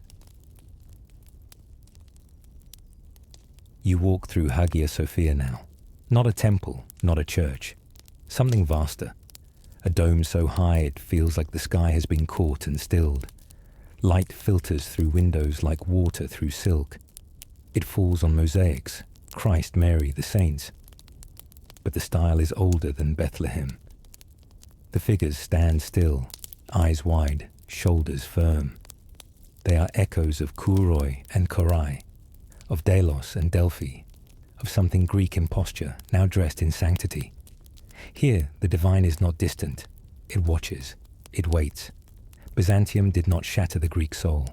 It baptized it. The philosophers did not vanish. In monasteries across Cappadocia and Mount Athos, the dialogues of Plato were copied by candlelight. Aristotle was studied beside the Psalms. The academy did not burn. It changed its robes. And the questions lived on. How does the soul ascend? Is reason a ladder to God? Can the human mind touch the eternal? The Greeks had asked what was good. Now, Byzantium asked what was holy. But no flame stays untouched. Winds came from the desert, from the steppes, from the forests of the north. The Crusaders came and did not understand. They broke the gates. They looted the churches. They mistook icons for idols, gold for weakness, silence for surrender. And still the flame flickered. Not out, not yet. In the final days, the walls of Constantinople were old, the treasury thin, the empire a shadow. But in its heart, the fire still burned. In 1453, the Ottomans came. Cannons thundered against the stone. The sea was blocked. The sky was silent. And when the city finally fell, it did not fall with rage. It fell with prayer. The last emperor vanished into battle, and the churches fell still. But in hidden rooms, in bound scrolls, in whispered tongues, the memory of Greece remained. You step now into a darkened room in a monastery, high in the mountains of the Peloponnese. It is quiet. Dust curls through a shaft of light. A monk hums as he writes. His pen moves across parchment slowly, carefully, like tending a flame. He is copying a text by Plotinus, a philosopher who reached back to Plato and reached forward to mysticism. The circle is not broken, only widened.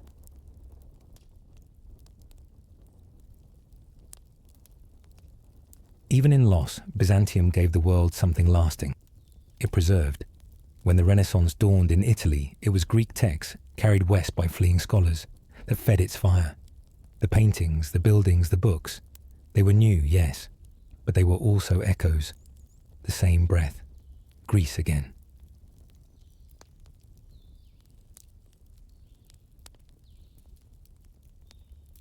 Let the silence settle now. Let the domes fade into the dusk.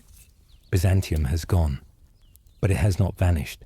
Its memory lingers in liturgy, in mosaics that glint beneath candlelight, in the shape of a question still asked by those who dare to look backward. What endures? Not power, not borders, but flame. And flame needs only breath, yours. It begins with light touching the edge of a closed eye, slow, gentle, like a thought remembered after centuries of silence. The Renaissance, not a discovery, a return. The world had grown dim, not empty, but shadowed. The libraries had thinned, the columns had crumbled, the statues had lost their names, and yet, beneath monasteries, behind cathedral walls, Greece slept, not dead, stored, waiting.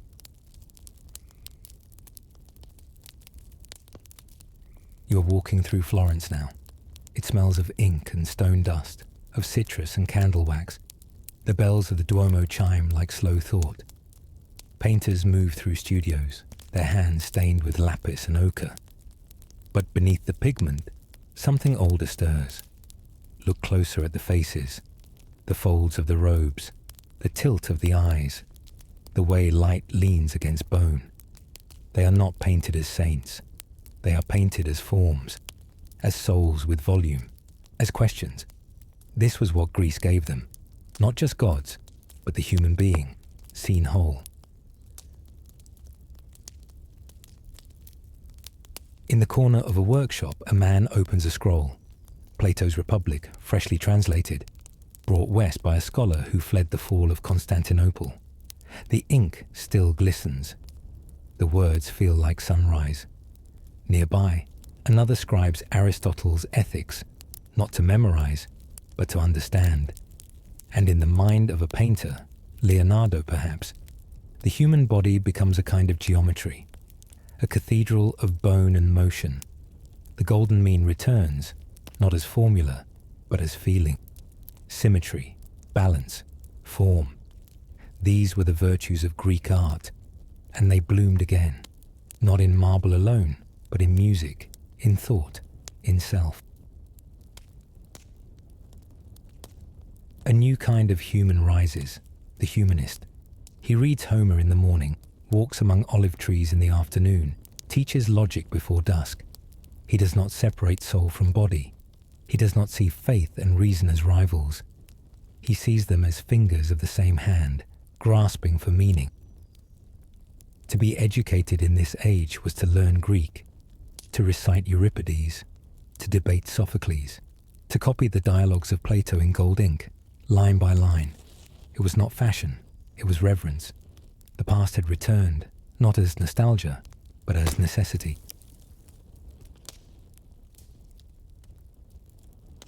You enter a library now, not of scrolls, but of bound books. The printing press hums softly in another room. Movable type, a miracle, and through it, Greece breathes faster than ever before. In Venice, Greek typefaces are cast and set. In Basel, Stoic texts are printed for the first time. In Paris, scholars gather beneath flickering lamps to ask, what is the soul? What is virtue? What did the ancients know that we forgot? And in the pause between questions, they begin to answer for themselves. Even beyond the scholars, the myths return. Painters reimagine the gods.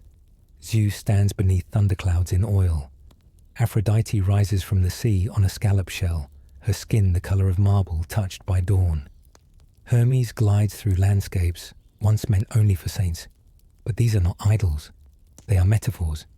They are the parts of humanity made visible. Desire, wisdom, power, beauty, chaos, fate. And for a moment, art stops preaching and begins to wonder. You sit in the garden of a villa in Tuscany. The cypresses hum. The wind smells of rosemary and parchment. A philosopher reads aloud from Epictetus. A sculptor sketches a fallen athlete. They do not speak Greek as the ancients did, but they carry the sound in their mouths as if it were honeyed. This is not imitation. This is remembering.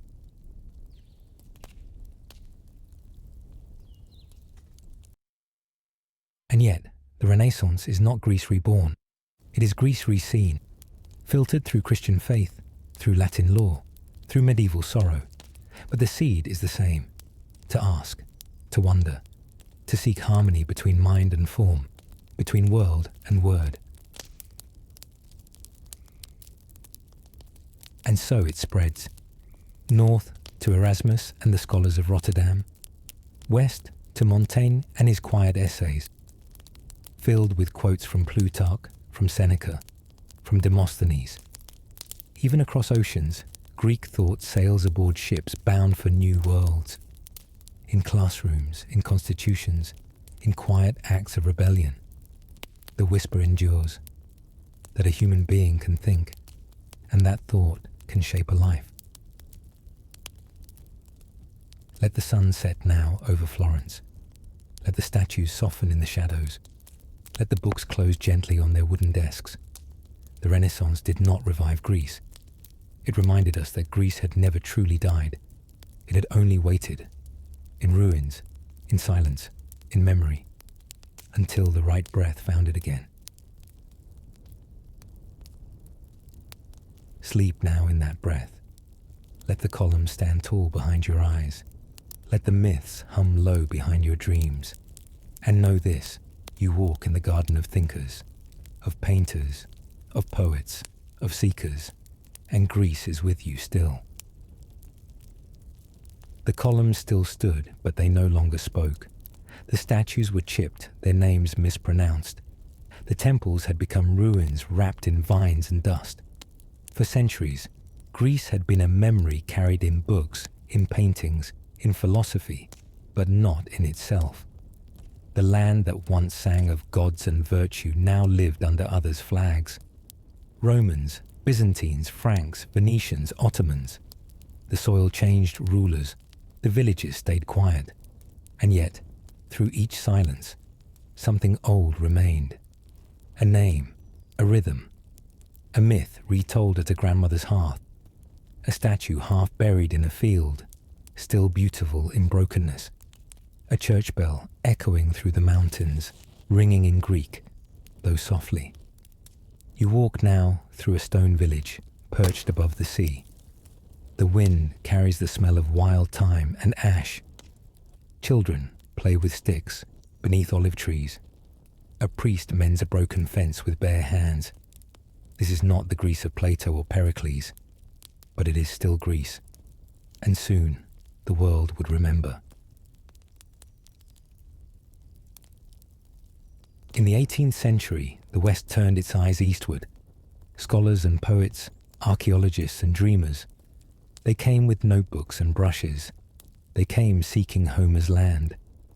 Lord Byron wrote verses by candlelight, longing not for modern Athens, but for the Greece that had lived in his books. But the Greeks themselves did not live in myth.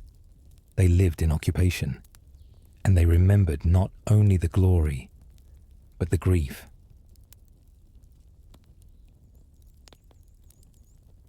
The revolution began in whispers, in the mountains of the Peloponnese, in the back rooms of Constantinople, in letters smuggled between islands. It was not only about land, it was about language, about names, about identity. It was a rebellion not just of people, but of memory. To be Greek again was not simply to wear the name, it was to reclaim the breath that shaped it. You stand now beside a young man, barefoot, sunburnt, eyes fierce. He carries a musket and a torn scrap of Homer's Iliad in his pocket. He fights not because he dreams of empire. He fights because he knows that his mother's lullabies and his grandfather's icons trace back to something that still matters. Freedom, not in modern terms, but in the ancient Greek sense, eleutheria, the freedom to shape your soul, to speak your own tongue, to walk without bowing. The war was brutal, villages burned, families torn apart, empires trembled. The Ottomans, mighty and vast, cracked in the mountains they could never tame. The Greeks fought with knives and prayers, with rusted guns and remembered songs. The West watched. Some joined, some painted. Delacroix captured it in oils. Greece expiring on the ruins of Missolonghi, a woman draped in sorrow, barefoot over rubble. But even as Greece bled, it also rose. In 1830, after centuries in shadow, Greece became a nation again. Not a city-state, not an empire. A republic, fractured, scarred, unsteady, but free. Athens, once a broken hillside of goats and dust, was named capital again. And slowly, the old places were uncovered. Marble dust filled the air as archaeologists brushed away time. The Parthenon was no longer just a ruin. It was a beacon.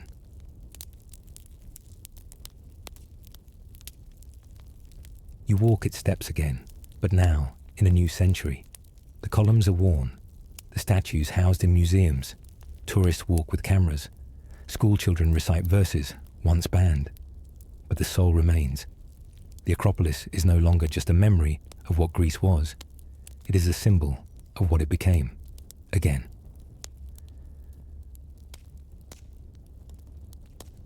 In the 20th century, Greece weathered storms, world wars, dictatorships, economic collapse, and always the weight of being a symbol. To be the cradle of Western civilization and still struggle to feed your children is no easy burden. But Greece did not break. It relearned resilience, not from textbooks, but from its own story. From Odysseus, who wandered and returned. From Antigone, who stood against kings. From the hoplites who fought not for conquest, but for the polis. Today, Greece is no longer center stage. It is not an empire. It is not a republic of philosophers. It is something quieter. But perhaps that is the point. To endure, not with thunder, but with breath. You sit now in a cafe overlooking the sea. An old man plays a bouzouki beneath a tree. The tune is part lament, part lullaby. Nearby, a young woman reads Plato on her phone, pausing to sip coffee. Children play beneath a statue of Athena, their laughter echoing off the stone. This is Greece too, not heroic, not tragic, but alive. Let that aliveness hold you now. Let the sea whisper across your ears. Let the myths and revolutions drift like stars through your breath. Greece did not vanish. It returned to itself, and in doing so, it offered the world a final truth. The soul of a people cannot be conquered. It can only be forgotten, then remembered again. Sleep in that remembering. Sleep in the shadow of mountains that once heard Homer's song. Sleep in a land where freedom walks barefoot, and memory wears olive leaves in her hair. Greece is not ancient. It is awake, still.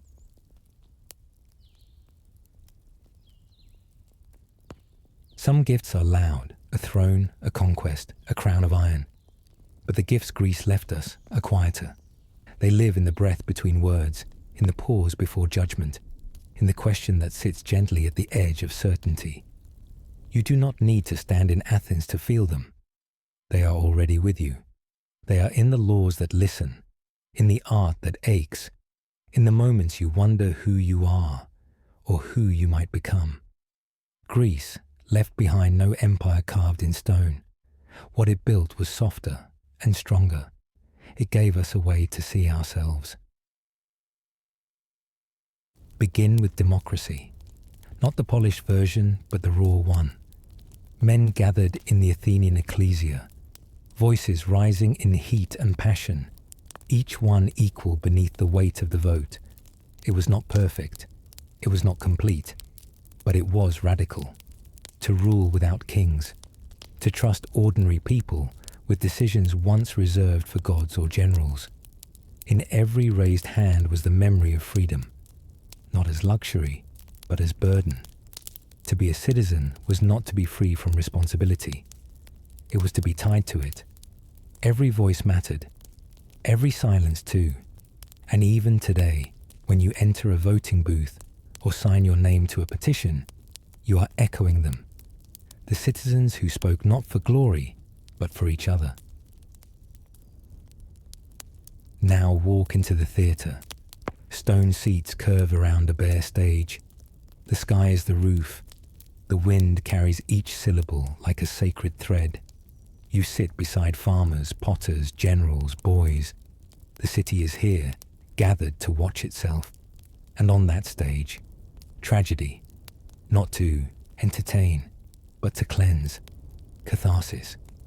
You watch Oedipus fall, not because he is wicked, but because he is human. You weep with Antigone, who buries her brother though the law forbids it.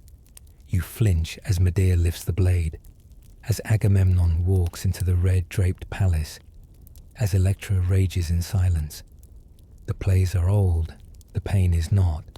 Greek drama taught us that suffering is not failure, it is understanding. We do not learn from perfection. We learn from sorrow, from conflict, from consequences. This is how Greece shaped the soul, not with instruction, but with reflection.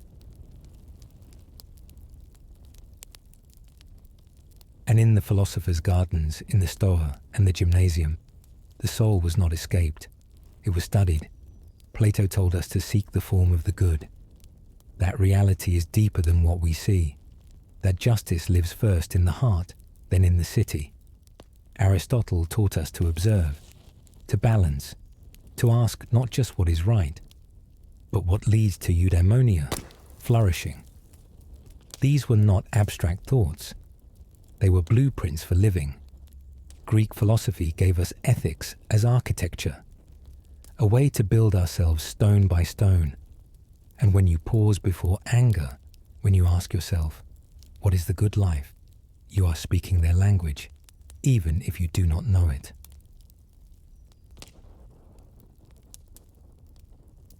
Even the myths were not just stories. They were mirrors. Prometheus, who defied the gods to bring fire to men. A reminder that progress is painful. That rebellion may be the root of hope. Narcissus, who fell in love with his reflection. A warning that self-obsession leads only to silence. Icarus, who flew too close. Not to punish ambition, but to teach humility. These myths echo in your stories still, in novels, in films, in how you talk about power, pride, beauty, loss. Greece did not give us answers. It gave us the courage to ask. You sit now beneath a modern sky. No temple overhead, no toga on your shoulder. But in your thoughts, there is Greece.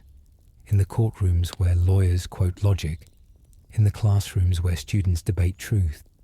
In the theatres where darkness rises into light. Even in your quiet moments, when you wonder what love means, or whether your choices matter, or whether there is something eternal behind your breath, you walk with them. With Sappho and Solon, with Socrates and Sophocles, with Pericles and Pindar. They did not promise peace. They promised depth, a civilization not built on obedience but on invitation, to think, to speak, to become. Let that invitation wrap around you now, not tightly, like law, gently, like music. Let the tragedies hush into memory. Let the philosophers walk ahead of you on the path.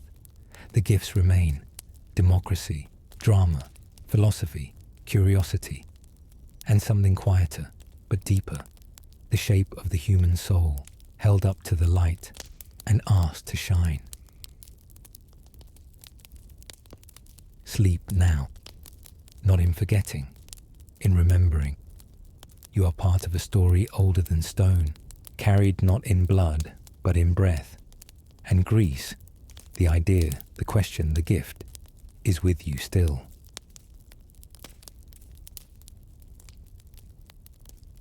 At the end of every Greek play, after the king has fallen, after the truth has been spoken, after the gods have revealed their silence or their plan, there comes the chorus.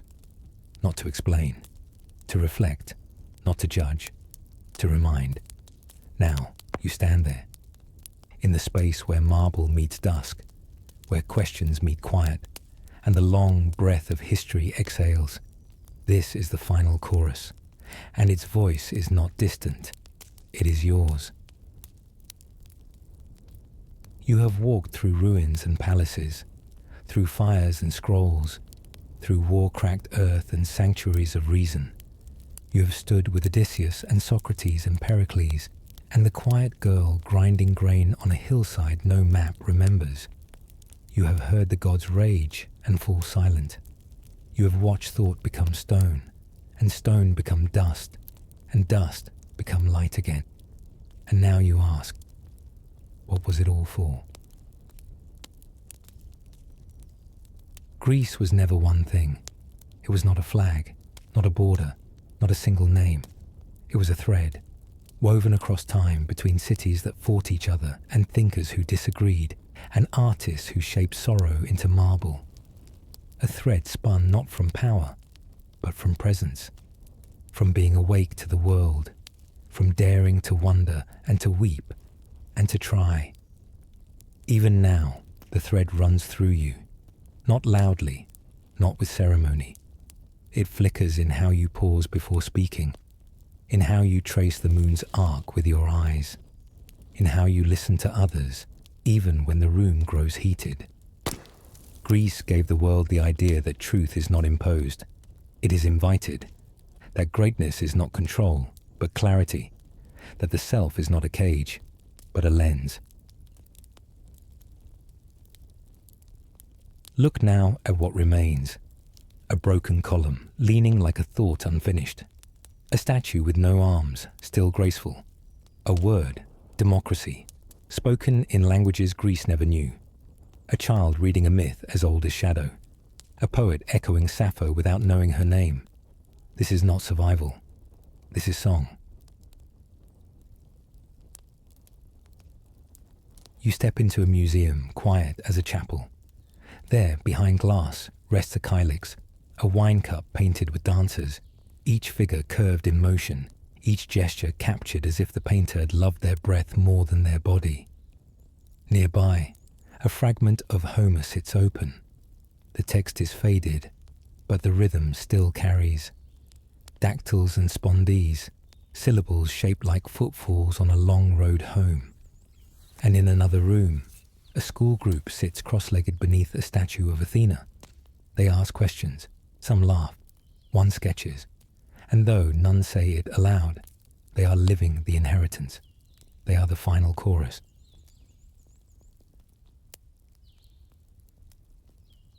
You do not need to remember every name, not every battle, not every law or line of verse. You only need to remember how it felt to walk through time and find yourself reflected in people who lived before clocks, before borders, before moderns, fears, to realize that they too loved and failed, hoped and doubted, sang to stars and buried their dead with trembling hands. Greece did not give you perfection. It gave you mirrors and choices. So now rest. Let the olive trees sigh in the wind. Let the ruins settle into dusk. Let the voices of orators and playwrights dissolve into the sea, not gone, just return to silence. And let that silence hold you, like a cradle woven from wisdom and wonder.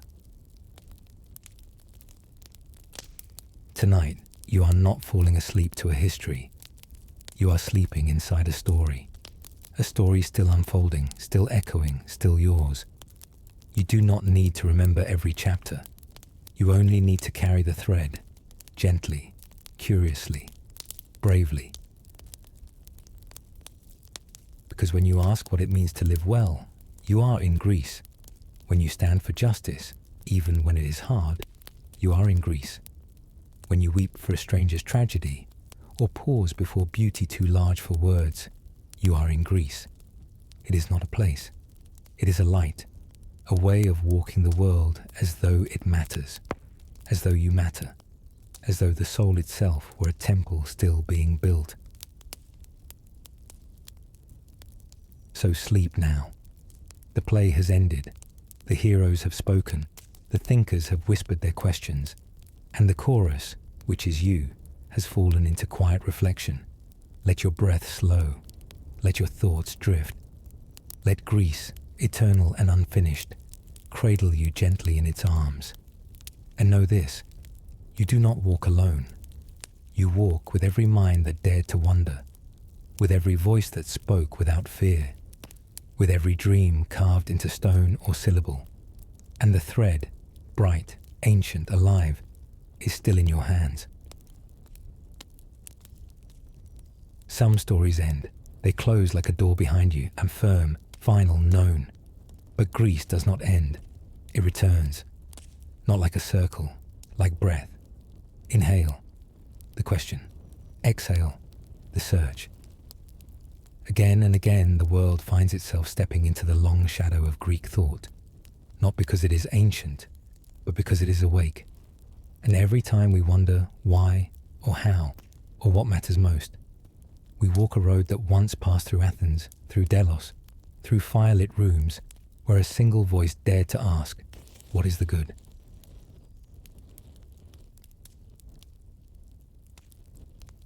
You may think the story is over. The temples have cracked. The statues are dusted in museum light. The gods no longer speak from mountaintops. But look again. Greece is not the past. It is recurrence. You step into a courtroom, not in marble, but in glass and steel. The judge lifts a gavel. The jury listens. The lawyer cites precedent, appeals to reason, asks for justice. Socrates would recognize this room, not for its architecture, but for its purpose. The argument, the deliberation, the belief that truth is not given, but revealed, slowly, in dialogue.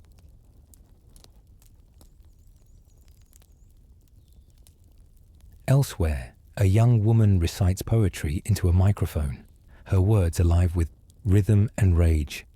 Her verse weaves longing and rebellion. She does not quote Sappho, but the flame is there. The lyric that turns the self outward, the quiet power of naming desire. In a classroom, a boy raises his hand to challenge an idea, not out of pride, out of honesty. His teacher smiles. This too is Greek, to disagree not to divide, but to deepen. You walk past a protest, signs lifted, feet pounding pavement, voices rising not in violence but in demand. You hear it in the rhythm, the echo of the agora, of people speaking not because they must, but because they believe the city should listen. Democracy does not sleep. It stumbles, it suffers, but it returns, just like Greece.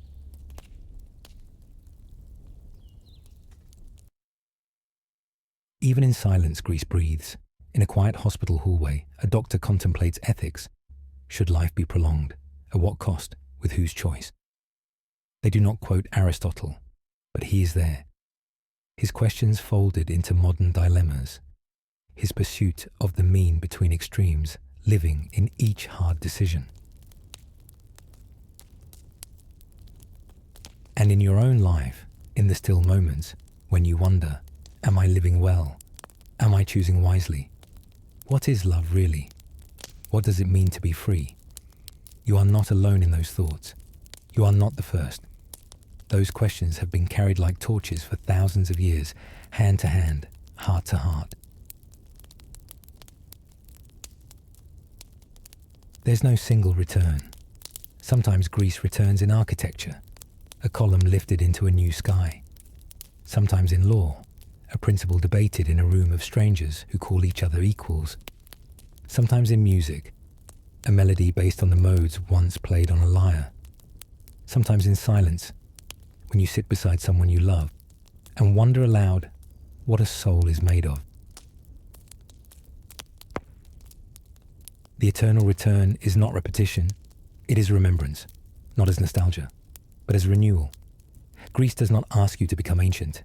It asks you to become awake, to take part in the long, slow miracle of being human, of thinking, of choosing, of wondering.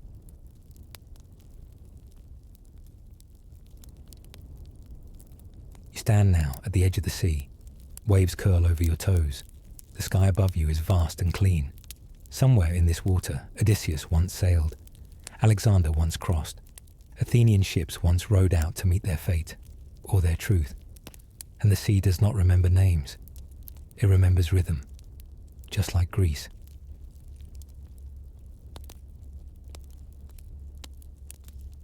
Let it return to you now, not the ruins, but the breath behind them. Let the voices of philosophers soften in your ears. Let the tragedies hum beneath your ribs. Let the poets whisper from the corner of your mind, not to instruct, but to remind that you are part of this story, that the chorus includes you, that the thread is still warm in your hands.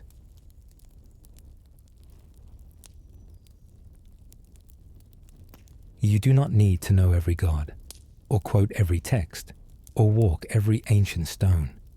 You only need to carry the questions, and to ask them with love. Sleep now in that love. Let the return be gentle. Let the memory become a melody, looping softly behind your breath.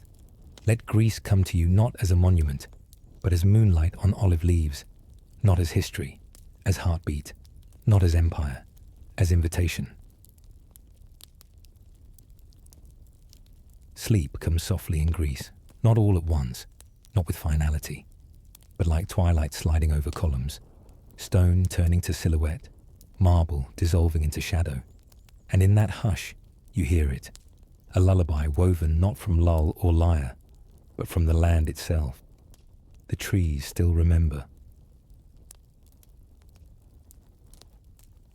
You walk now among the olive groves. The leaves shimmer, silver on one side, green on the other. They turn gently in the breeze like thousands of tiny mirrors. The air is warm, slow, drowsy with resin and honey. An old woman kneels near the roots. She is humming, a melody with no beginning, no end. She hums to the soil, to the fruit, to something older than her name.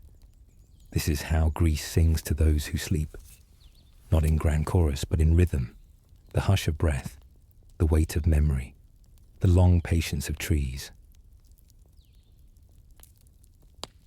The olive was not just food, it was peace. The branch held out after war, the oil poured on wounds, the crown worn by victors who had passed not only through battle, but through judgment. Athena, the goddess who gave Athens its name, won her city not with a weapon, but with this tree. Her gift was not conquest, it was continuity. You run your fingers along the bark now, twisted, gnarled, ancient. Some of these trees have stood for over 1,000 years, long after the poets fell silent, long after the temples cracked, long after the philosophers turned to dust. Still they grow, still they give, still they hold the sky in their leaves. Look up now, beyond the branches, beyond the clouds, beyond even the myths. The stars begin to prick the dusk. Greece was always a place of looking upward. The constellations were not invented here, but they were named here. Orion, with his belt of 3. Cassiopeia, crooked and proud. Andromeda, chained. Perseus, rising. They are myths scattered across the heavens, not to impress, to remember. The astronomers of ancient Greece traced their paths by torchlight. Hipparchus measured their angles. Ptolemy mapped their orbits, imperfectly but beautifully. They believed the cosmos moved in spheres, perfect and crystalline, music without sound.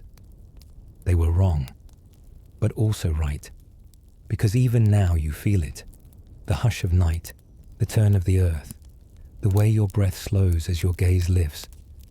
You are not separate from the stars. You are stardust, remembered in a Greek tongue. The atoms of your bones once burned in ancient fire.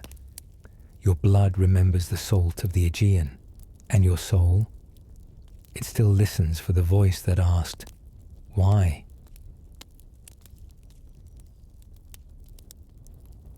You lie now in soft grass beneath the sky. The olive trees watch over you, guardians of stories and sleep. You think of the I chorus, long faded, of the warriors and dreamers, of Plato who asked about the good, and Sappho who sang of longing, and Aristotle who mapped the soul. They are gone, but not lost. Their voices are folded into the wind. Their thoughts are curled into the pages of books. Their questions rest quietly in you. You are the afterglow of their fire. You are Greece, dreaming. And what is sleep, if not a temple without walls? A place where memory returns without logic, where gods walk beside you without form, where time unspools like thread, not toward a goal, but toward a center. Tonight, you walk that thread, step by step, olive leaf to olive leaf, star to star. You do not need to arrive. You only need to listen.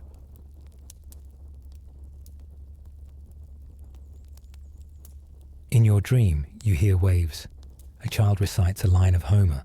A flute plays in the distance, its notes soft as rain on stone. And above you, an unseen hand writes again, not with ink, but with wonder. Because Greece never stops being written. It writes itself into hearts that pause, into minds that turn, into souls that breathe with purpose.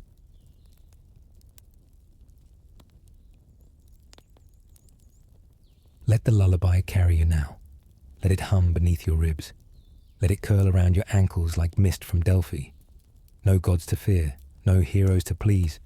Only you, as you are. And Greece, not as history, but as hush.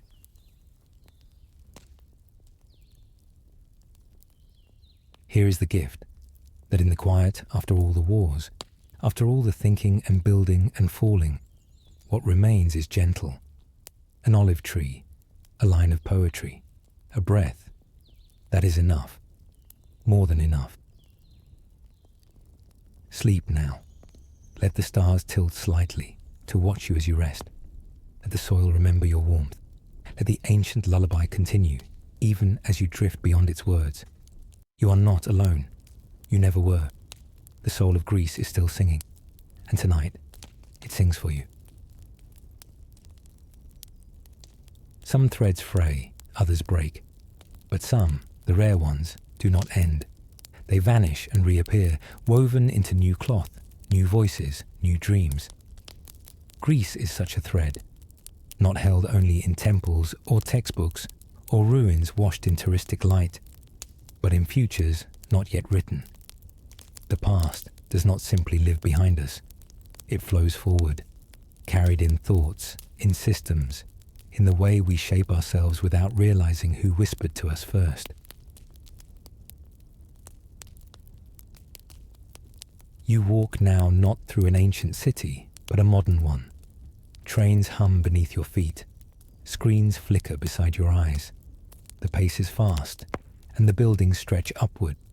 Glass instead of marble, neon instead of firelight. But something familiar stirs. On the steps of a courthouse, two strangers argue about justice. In a small studio, a woman dances alone, her body speaking rhythm before language.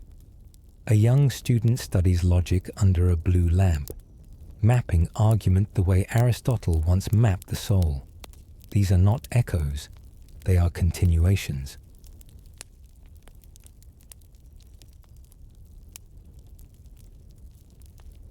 Because the core of Greece was never static, it asked, what is the self? What is the state? What is truth? What lasts? And in the world that is coming, those questions remain. They wait beneath the algorithms, beneath the satellites, beneath the endless rush of news and noise. A child in a future city will pause, not because they are told to, but because they need to. They will close their eyes and ask, who am I? And that pause, that moment of stillness, is the same breath taken by a shepherd in ancient Arcadia, looking up at stars that needed no names. Even artificial minds, the machines we build to mirror us, are now shaped by Greek questions. What is consciousness? Can a soul be made, or only born? Is knowledge enough, or is wisdom something deeper? In laboratories and philosophy forums, in late-night conversations with glowing screens, the questions unfold again. Plato once imagined a world of perfect forms, pure truth, pure beauty, pure good. And today, in digital realms, we chase the same abstractions. pixels trying to recreate reality, lines of code searching for ethics. Greece walks even here, not in sandals, but in circuits. You sit now in a spacecraft, high above the Earth. The stars stretch vast beyond the glass, and in the quiet hum of machines, a crew member opens a book. It's not a technical manual, it's Homer. He reads softly, not for data, for meaning, because even among the stars, we need the sea, the journey, the hero who longs for home. Odysseus sailed again, this time not across the Aegean, but across galaxies, still seeking, still lost, still human. The Greek spirit is not bound to its birthplace. It is a flame passed hand to hand. It lives in protesters demanding dignity, in scientists questioning gravity, in lovers writing poems on the backs of receipts, in classrooms, in kitchens, in whispered prayers, and perhaps, most of all, it lives in the quiet act of remembering that we are not machines, that we feel, that we err, that we long to understand.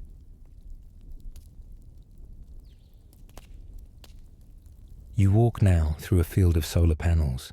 A breeze touches your cheek, and in that ordinary moment, you feel something sacred. It isn't myth, it isn't history. It's the awareness that you are part of a long becoming, that behind you walk millennia of breath and choice and song, and ahead of you, the future, a place where Greece will not return. It will continue, in code, in voice, in vision, in whatever new theatre we build, in whatever new questions we ask. Tsai. You do not need ruins to honor this. You only need stillness, the willingness to look inward and to say, yes, I too am searching. Yes, I too carry questions. Yes, I too am made of stories. And when you sleep, you do not leave the world. You fall deeper into it. You enter the cave. You watch the shadows flicker. You turn your head slowly toward the light. The thread is in your hand. You don't need to grip it tightly. Just don't let go. It will guide you, as it has guided so many before, through change, through complexity, through the unknown. Greece is not a relic. It is a rhythm, and you are part of the song. Sleep now. Let the thread wind softly around your thoughts. Let it become a lullaby. Let it become a future blooming beneath your breath. Tomorrow, you may speak a different language, live in a different world, walk on unfamiliar ground. But when you wonder what it means to be just or good or free, Greece will be there, not as memory, as movement.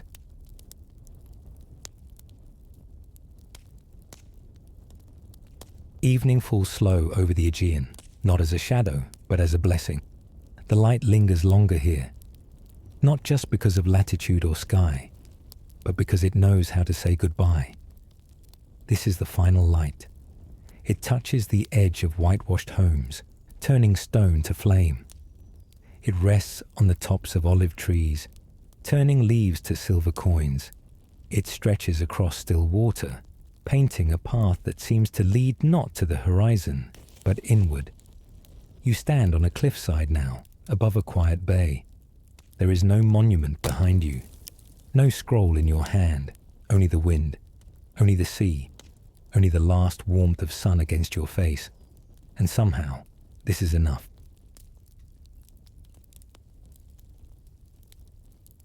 Because Greece, in the end, was never about the noise, not the war cries, not the marble arches, not even the great debates echoing beneath stone colonnades. It was always about the silence beneath the syllables, the space between ideas, the pause before the answer, the stillness that allowed beauty to enter. Even at its most glorious, Greece was not trying to impress. It was trying to understand.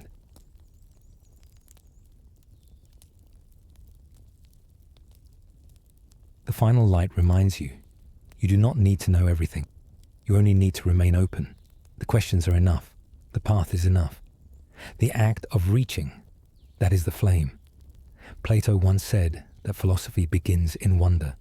He never said it ends.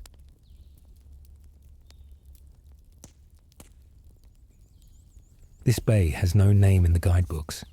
It is shaped like a crescent, as if the earth once held something sacred here, and then let it go. Children chase shadows on the shore. Fishermen mend nets by hand. A dog sleeps beneath a fig tree. You hear no myth, and yet the land hums with story. Not the kind carved in stone, the kind that lives in pattern.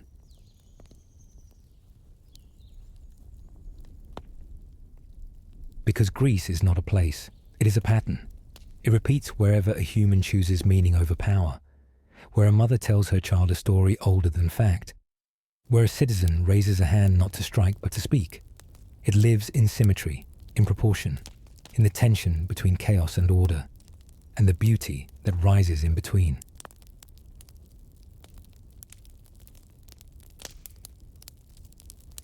You trace your hand along the inside of a clay bowl. Handmade, uneven, perfect. This too is Greek, to leave room for the human, to allow imperfection to sing. Perfection, the Greeks knew, is not flawlessness. It is harmony, a balance of opposites, mind and body, emotion and logic, heaven and earth, God and man.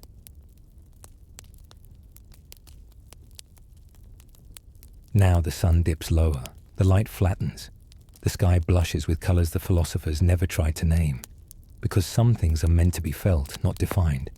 This too was Greek, to leave room for awe. They built temples not to trap the gods, but to frame the sky. They wrote tragedies not to close a wound, but to let it breathe. They asked questions not to win, but to invite. You feel that invitation now. It doesn't shout. It opens like a gate into dusk. Someone lights a lamp behind you, a small flame flickering inside a terracotta dish. It casts no grand shadow, but it holds the night gently. It reminds you, Greece was always made of small lights, scattered, fragile, enduring.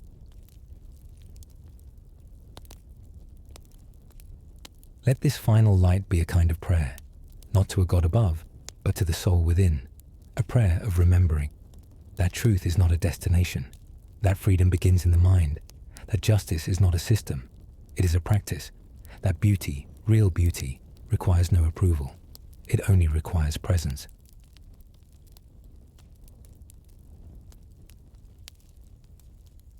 You sit now at the edge of the land. Below, the waves fall gently against the shore, like pages closing at the end of a long book. But this is not an ending. It is a return to the self, to the breath, to the slow realization that all you sought was not out there but here. You were never just learning about Greece. You were remembering something inside you, something tender, something clear, something enduring. So rest now. Let the light fade. Let the myth sleep. Let the names dissolve into soft air. You do not need them to remember what matters. You already carry it. In your longing for truth, in your love of beauty, in your ache to live rightly. This is the final promise that Greece, in all its shattered marble and eternal flame, was never just history. It was a mirror, held up gently so that we might see ourselves, not as we are told to be, but as we might become. Sleep now. Let the final light of the Aegean slip across your skin, like a lullaby made of gold and salt and sky. You are not closing a story. You are becoming part of it. And somewhere, far beyond the waves, a new voice begins to ask, what is good? And the thread continues. You are not alone, though the scroll is closing. Its parchment curls at the edges like a sleeping petal. The ink fades gently, as if it knows you no longer need it. The story has not ended. It has become quiet. This is the part of the journey where you do not need to follow anymore. You need only to rest beside it, to listen as it breathes its last soft verses, to feel the warmth of a long-tended fire settle into your chest. You are in the presence of a goodbye, not sharp, not sorrowful, just honest, like the final word of a lullaby.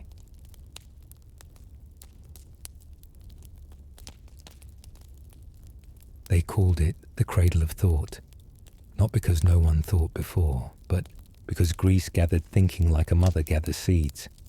It planted them not in stone, but in speech, in the agora, in the academy, in the silence between two strangers asking, but what if?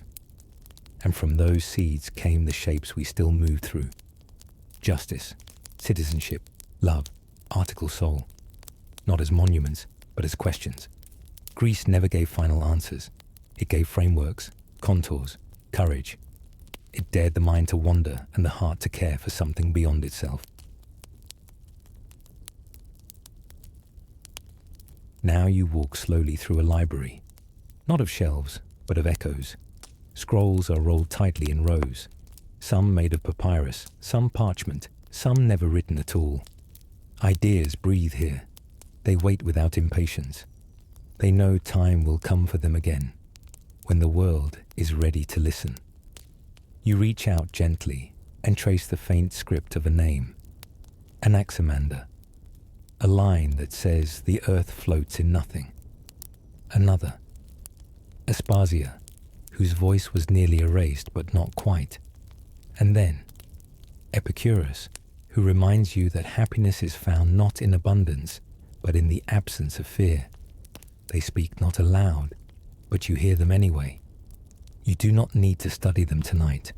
You have already let them shape your silence.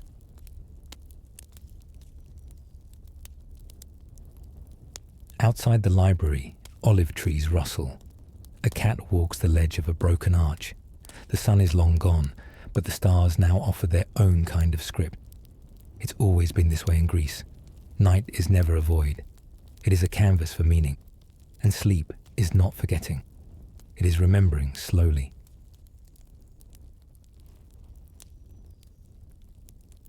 You sit again by the sea. The tide has changed. So much has changed. But the rhythm remains. And with it, this truth. Greece was not a singular place. It was an opening, a letting in, a breath drawn before a word, a step taken before the world fully knew where it was going.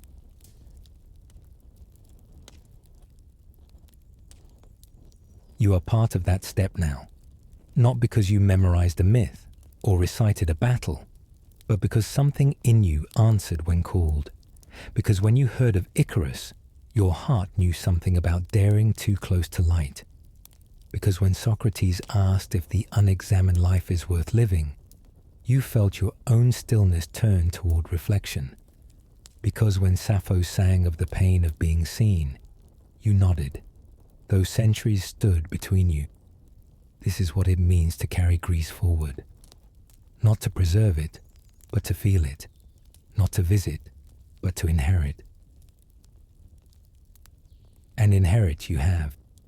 The sound of sandals across marble, the splash of oars across wine-dark sea, the hush of a philosopher pausing to let his thought catch its breath. All of it lives in your quiet now. All of it has reached you. You did not come to Greece. Greece came to you. And in doing so, it gave a gift too vast to name. The comfort of complexity, the patience of paradox, the courage to wonder again.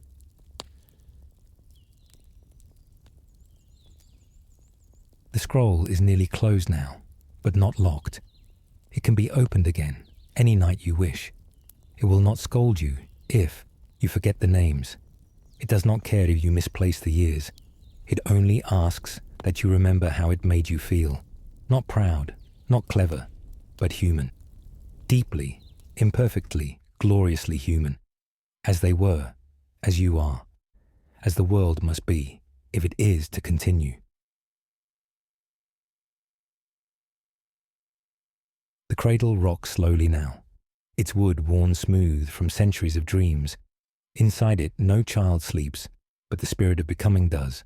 The same spirit that stood barefoot in Delos, that carved myths into amphorae, that asked why lightning falls and how souls rise, that chose beauty not as ornament, but as truth. You bow your head, not out of reverence but recognition. You know this cradle. You were born from it, in your own way. Its rhythm beats in you, even now.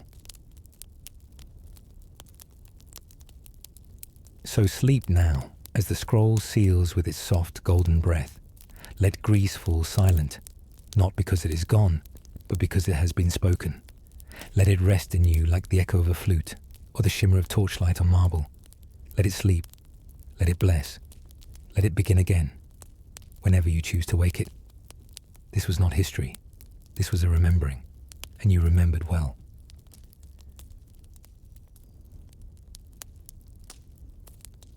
You have left the cities. You have wandered through Athens and Sparta, walked beside Thebes and Delphi, knelt among broken stones and fading temples. But now you reach something that was never drawn on maps. Not by Herodotus, not by sailors, not by kings. This place lives in the mind, and more than that, in the soul. It is an island, but not one found between waves.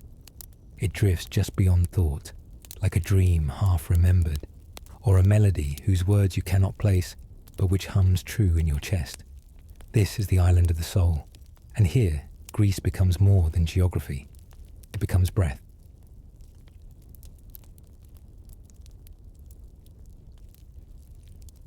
You step ashore. There are no roads, no ruins, just the sound of wind moving through unseen trees, just the shape of silence that knows it is being listened to. Here, you meet no statues. You meet only questions. One floats toward you, clear as water. Who are you when no one is watching? Another. What would you choose if all fear were gone? You don't answer. Not yet. This island does not require answers. Only your stillness. Only your nearness to truth.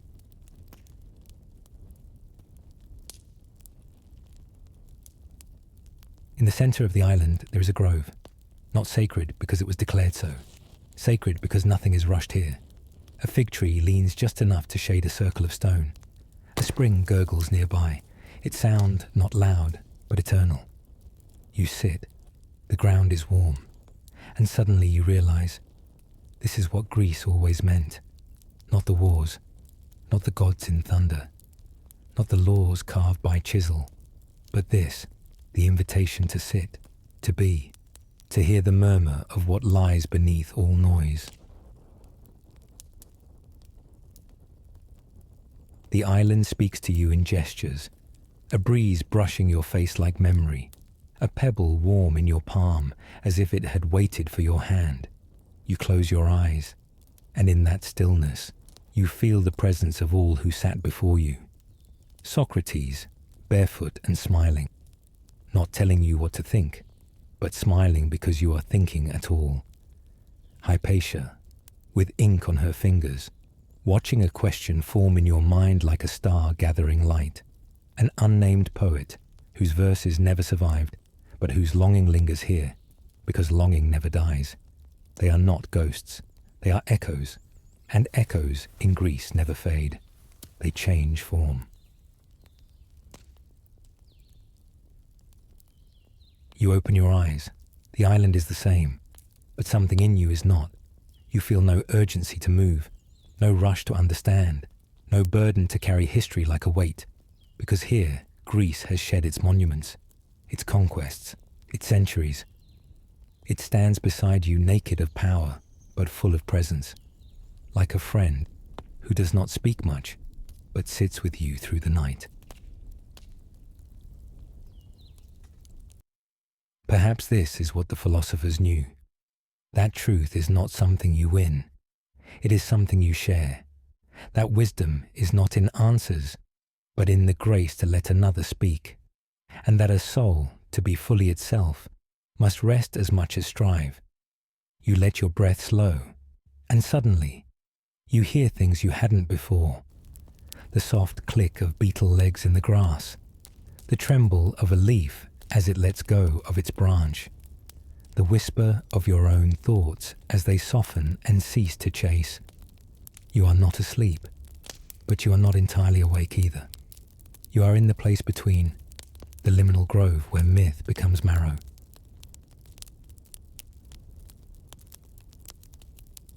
You stand, you walk toward the edge of the grove, where the island meets sky. Below there is no sea, just light, as if the island floats above the memory of the world, and in that golden shimmer you begin to see it. Not a place, not a people, but a pattern. Greece, as it always was and always will be, not held in stone or line, but in the ways we love, the ways we wonder, the ways we return to ourselves after being lost. You whisper something, and the island does not echo it back. It keeps your words, not because it forgets, but because it honors.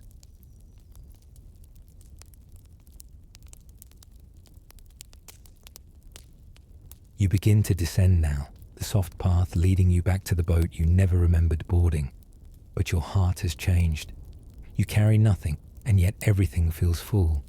Because on this island, this soul place, you remembered what Greece always tried to say, that beneath all invention and empire, beneath theatre masks and battle cries, beneath temples and treatises, there is a still point, a human, alone, awake, and trying.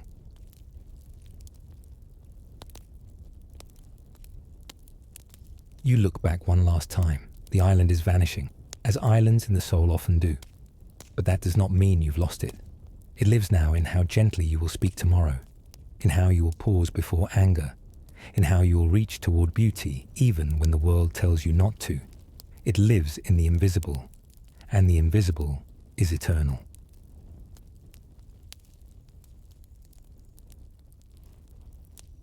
Sleep now, if you wish. Let the boat carry you silently away. Let the wine smooth your brow. Let the questions dissolve into the water. You are not finished. You are becoming.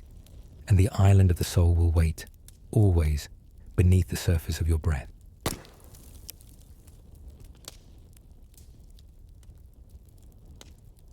Stone breathes here, not in the way lungs do, but in the way memory lingers in dust, in shadow, in curve.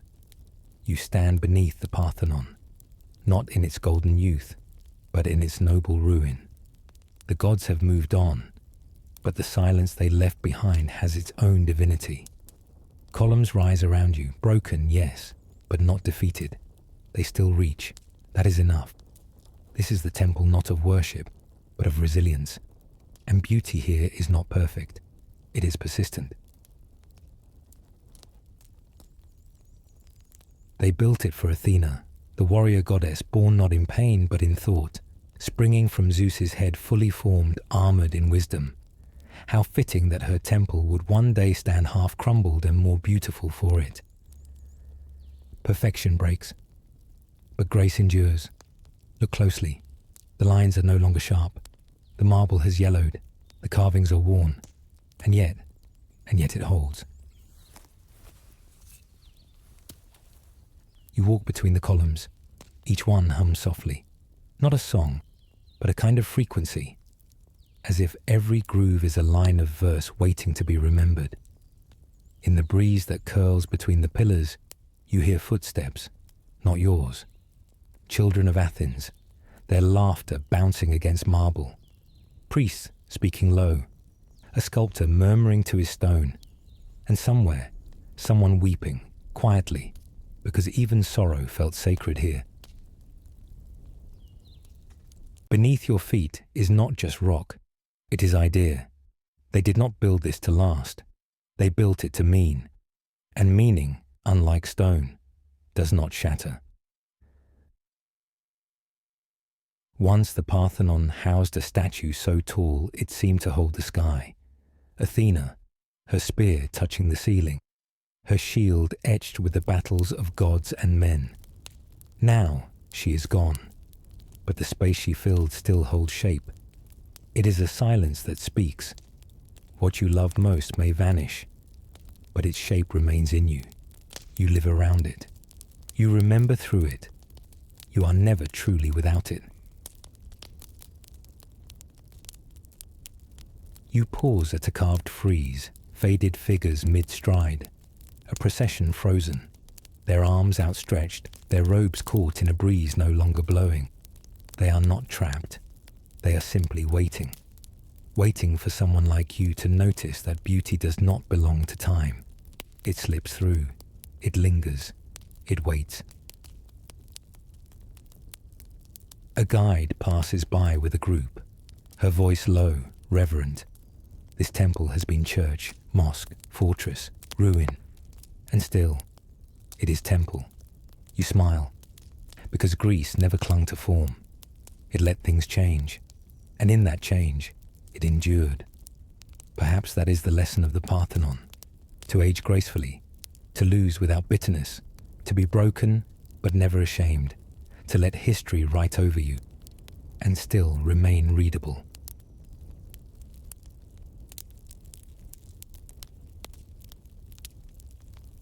The wind rises. It smells faintly of time and dust.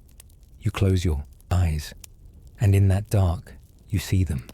The hands that cut stone, the eyes that measured proportion, the minds that whispered, "If the divine walks the earth, let it walk here." They knew this would fall. All things do. But they built it anyway. Not for permanence, but for presence. And that is what you feel now. The presence of intention, of grace made solid, of vision translated into shape.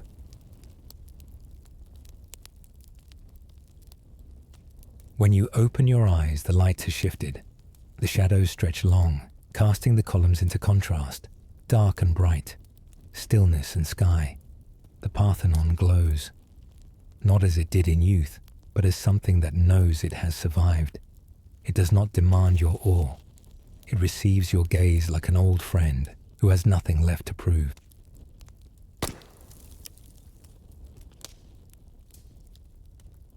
You walk to the edge of the Acropolis.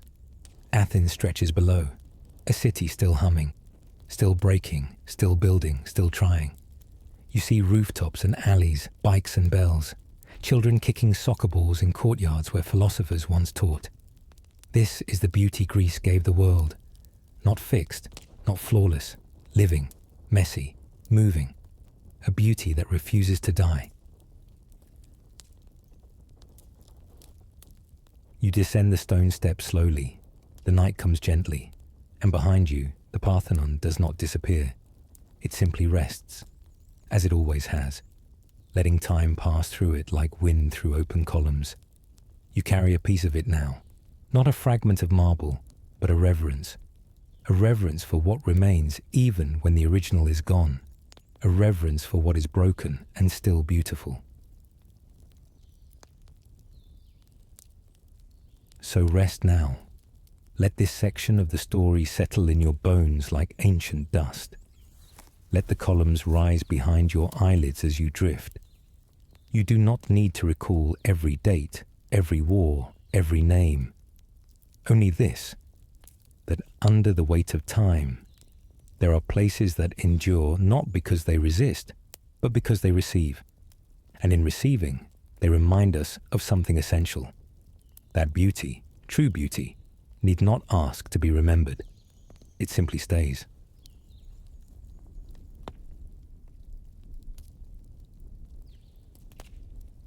There's a kind of silence that doesn't arrive with the absence of sound, but with the arrival of something sacred. You feel that now as you cross the threshold of Delphi. The wind stills, the dust hovers, caught mid-air as if pausing in reverence. Here, where the navel of the world was once marked by an unassuming stone, a place where gods once spoke not through thunder, but through riddles. You walk softly, as if the stones themselves are listening, because they are. Delphi never shouted, it whispered. Even when kings came with gold and generals with blood still on their hands, the oracle never gave commands. She gave puzzles, her breath curled with vapors from the deep earth, not intoxicated, but tuned. A woman seated on a tripod, not above the world, but just beneath it, listening from the other side of knowing. What she said was never quite clear, but that was the point. Clarity is for laws, mystery is for truth. You stand where she might have sat. The temple around you is broken now, columns leaning like tired limbs, but the earth still breathes here, software warm, knowing. You close your eyes and feel the heat rising from the stones below. You listen, not for answers, but for questions that still glow like coals. What will you do with what you know? When your gods go silent, who will you become? If your fate is written, does your choice still matter? She never said yes or no. She only asked in the way only silence can. In the age of oracles, people waited for months, bribed for position, fasted, prayed, wept. But when the moment came, the oracle rarely told them what they hoped. She offered ambiguity, a gift mistaken for curse. But Greece understood. To know too much is to cease wondering. To be certain is to forget the dance of doubt. And Delphi's breath, that final exhale from the lungs of mystery, reminded the ancient world that sometimes not knowing is the beginning of wisdom.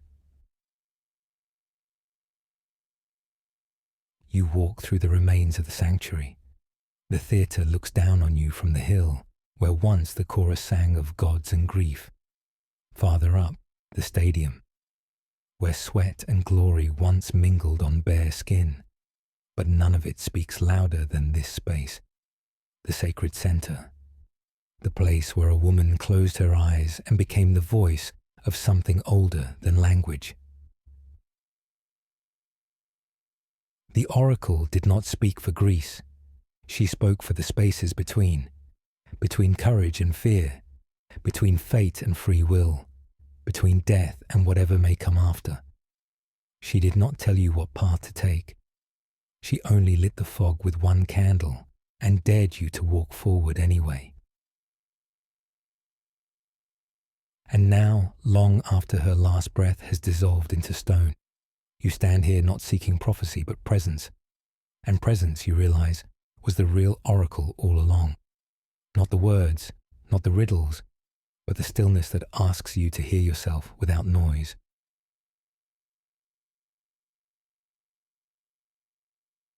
Greece gave us reason, yes, but Delphi gave us something deeper, the courage to sit beside the unknowable and not look away. Even now you feel that courage rising in you. Not a roar, but a quiet yes. Yes to uncertainty. Yes to not knowing and going on anyway. Yes to the mystery that walks beside you, always. As dust settles around the mountain, the ruins seem to shimmer, not with magic, but with meaning that never quite settles. You are not alone here, not in the way that matters, because every person who ever knelt before this stone is still kneeling in some way. Every question ever whispered still hovers in the air, patient, unanswered, eternal.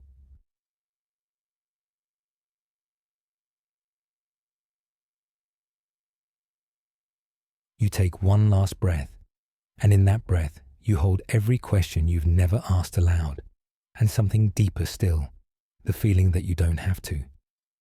Greece was never about finishing the sentence. It was about honoring the pause, the moment before you speak, the breath before you decide, the quiet that teaches more than noise ever could. So as you turn away, know this: the oracle still breathes, not here, not in stone or cave, but in the spaces of your life where nothing is clear and everything matters, where the heart hesitates and the mind can't quite follow, where doubt becomes a doorway, not a prison. She breathes in your choices, your silences, your longing, and that is prophecy enough. Sleep now. Let the mountain fade behind you. Let the breath you carry settle into peace. Let the mystery walk beside you as you drift. You do not need to understand. You only need to remain open. The oracle's words were never meant to end something. They were meant to begin something. And tonight, perhaps they just did.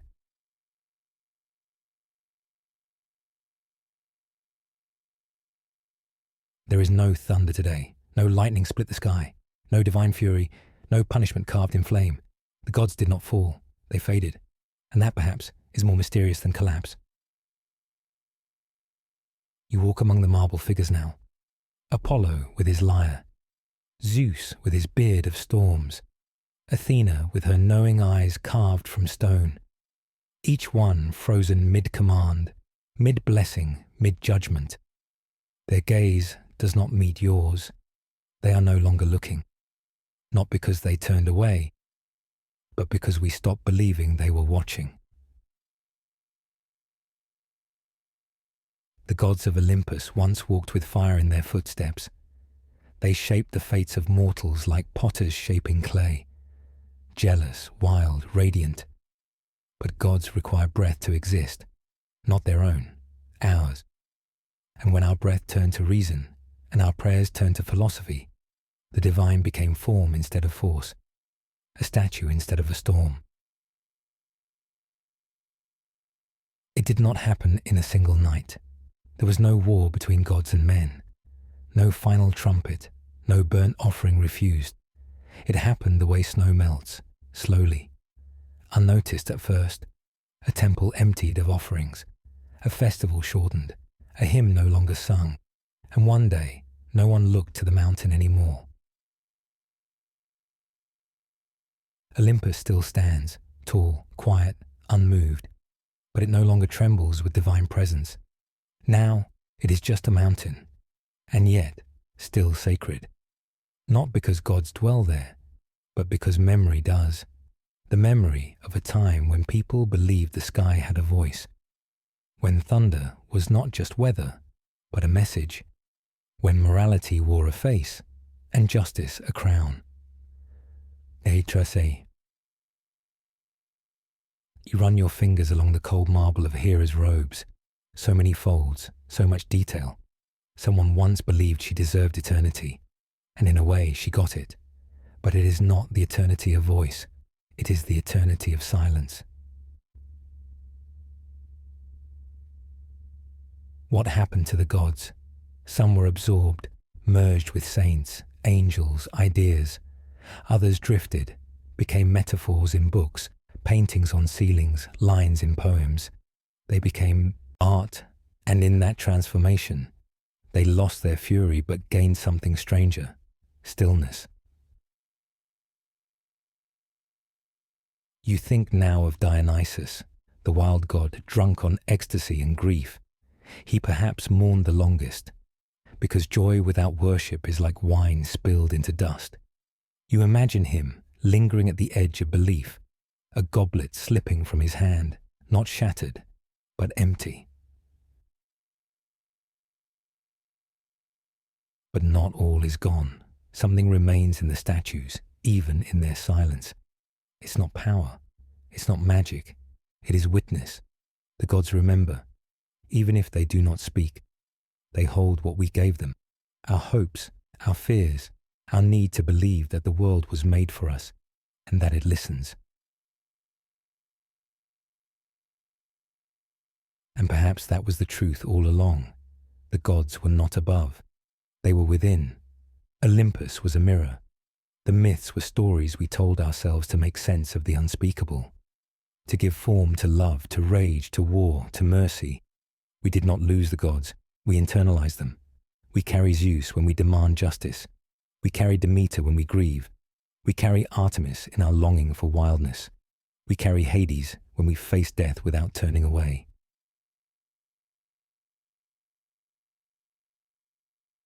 You sit now at the edge of the old temple precinct. The sun is setting. The light pours like honey over the statues, glowing on cheekbones that once belonged to divine faces. They do not move. They do not fade. They simply receive.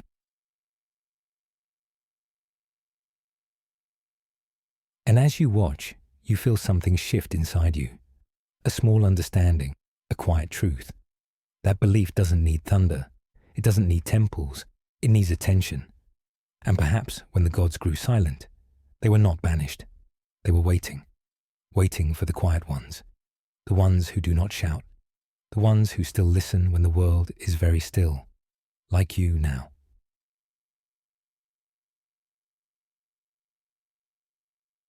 You close your eyes, and for a moment you feel them again, not as rulers, not as voices, but as echoes, traces, symbols carried not in myth, but in motion, in the way you pause before hurting someone, in the way you admire beauty without owning it, in the way you remember to kneel not out of fear, but out of awe.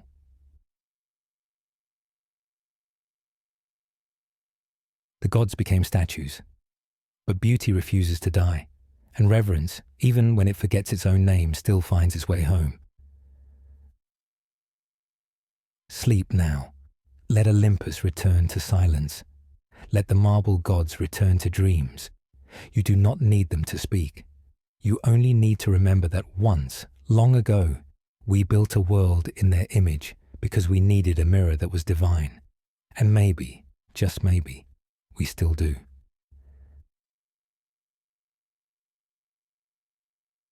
You do not leave Greece, not truly.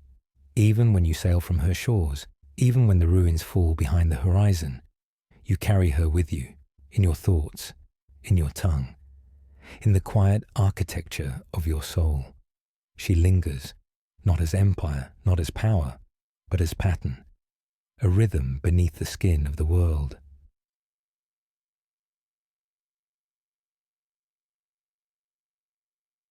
It is easy to mistake ruins for endings, to see broken columns, weathered amphorae, cracked mosaics and believe that time has erased them. But Greece was never just stone. She was story, and stories travel farther than armies ever could. When Rome rose, it borrowed her gods, her drama, her language of thought. When the Renaissance awakened, it reached back to her hands, hands that once sculpted gods from marble and reason from questions. Even now you hear her voice in the words we speak, in democracy, in theatre, in philosophy, in the quiet defiance of asking, why? And yet, what Greece gave the world was never meant to be possessed. It was meant to be shared, like fire, like wisdom passed hand to hand across the long, flickering dark. She was never one people, never one creed. She was a chorus, many voices, many cities, many contradictions. Sparta, fierce and silent. Athens, curious and loud. Delphi, listening in mystery. Crete, dancing among labyrinths. Together, not as harmony, but as tension held in balance, they offered something rare, a civilization that did not claim to know everything, but dared to question everything.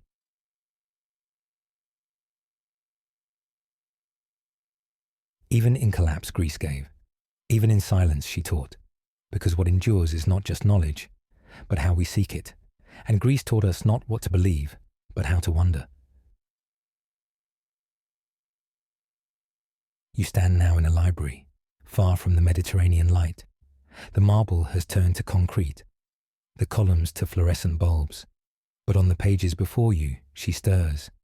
A passage from Plato, a line of Homer, a name, forgotten by most, that shaped the shape of thought. You read slowly, you read aloud, and for a moment, you are not in a library. You are beside a fire. You are under a night sky. You are listening as the elders speak of ships, of gods, of love, of justice. You are home, in the oldest way a person can be.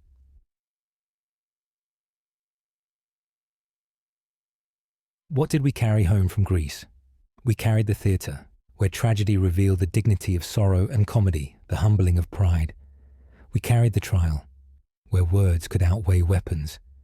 We carried geometry, the belief that shape could reflect truth. We carried oaths and games and questions too large for answers. We carried the human spirit laid bare, imperfect, radiant, trying, always trying. And yet the truest inheritance was not her artifacts. It was her attitude, skeptical, playful, reverent, restless. Greece was the refusal to be still, to let the soul become stone, to say, I do not know, and begin from there. Even now, in our arguments, in our art, in our restless dreaming, she lives. Not long ago, an astronaut quoted Thucydides from space. Not long ago, a protester held a sign with a Greek letter to signify resistance. Not long ago, a child, hearing of Athena, asked if wisdom could be a goddess again. And perhaps she already is, not walking in sandals through olive groves, but walking beside every mind that dares to think deeply and feel fully.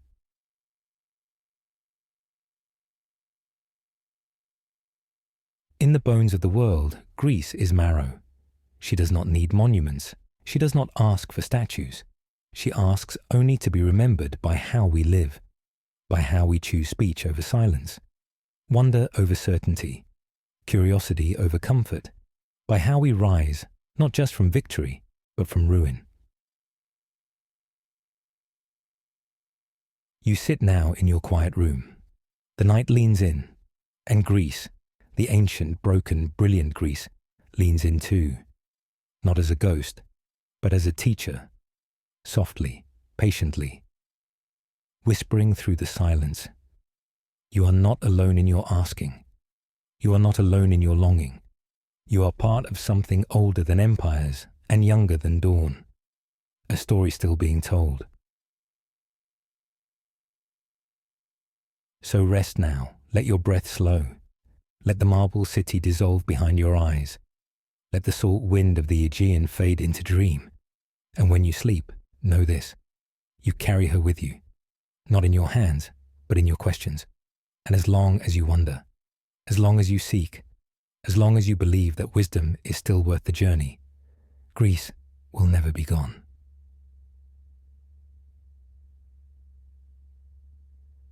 There is a place inside you that still hears the thread tighten, a maze, not of stone and echo, but of choice. You walk it daily, not knowing, always hoping. And in that quiet unfolding, you realize the labyrinth never ended. We still walk it. In Crete, the old stones still sigh. Knossos is dusted in sun, its columns red with memory. The palace breathes, not loudly, but with the hush of secrets never meant to stay hidden. This was not just a place of walls. It was a map of the soul. Corridors, courtyards, corners without end. A world turned inward until the path became a question. And in the center, once, a monster. We were told it had horns, a bull's head, a man's body, born of lust and pride. The Minotaur, not just a creature, but a consequence. But ask yourself gently, what did the Greeks fear more? The beast in the center, or the maze itself? Was it the monster, or the not knowing how to get out? The labyrinth is not something you visit. It is something you are born into. And every decision to turn left, to turn inward, to go on despite not seeing the end, is a thread. We are all Theseus, clutching at meaning. We are all Ariadne, watching from the edge, hoping someone finds their way. We are all the Minotaur, trapped by what we didn't choose, waiting for release. Greece never shied from complexity. Her myths were not neat. Her heroes were not perfect. Odysseus lied. Achilles sulked.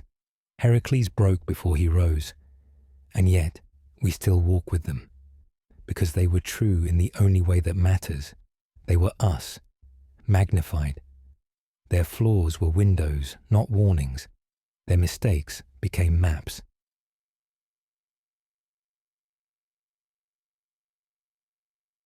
The labyrinth, then, is not something to conquer. It is something to carry, to live within.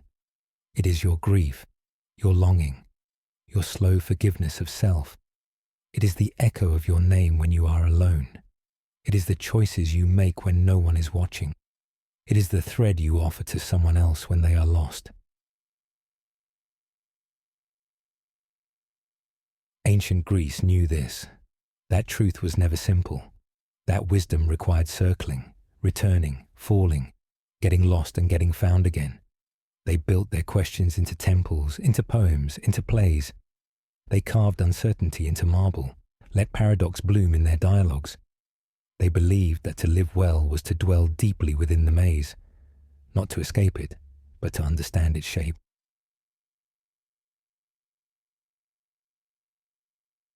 So here we are, centuries later. No bull-headed monsters, no palaces with sunken floors. And yet the questions remain. Do you know where you're going? Do you know what you seek? And more quietly, the one that lingers. If you met yourself in the center, would you recognize what you've become? Perhaps that is what Theseus really found. Not a beast, but a mirror. And perhaps the thread, that fragile line given in love, was not for escape. It was to remind him that even in the darkest turning, he was never alone. That someone believed he could find his way out. That someone was waiting.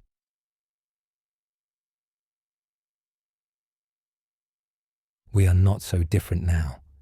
We build labyrinths from concrete and policy, from love lost and words unsaid, from ambition, from fear. And still, we thread through. We search for meaning in grocery aisles, in hospital rooms, in quiet 3 a.m. hours when the soul stirs without asking.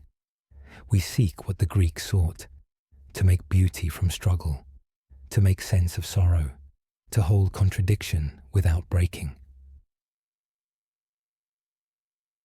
The labyrinth is not punishment, it is pattern, a spiral toward becoming.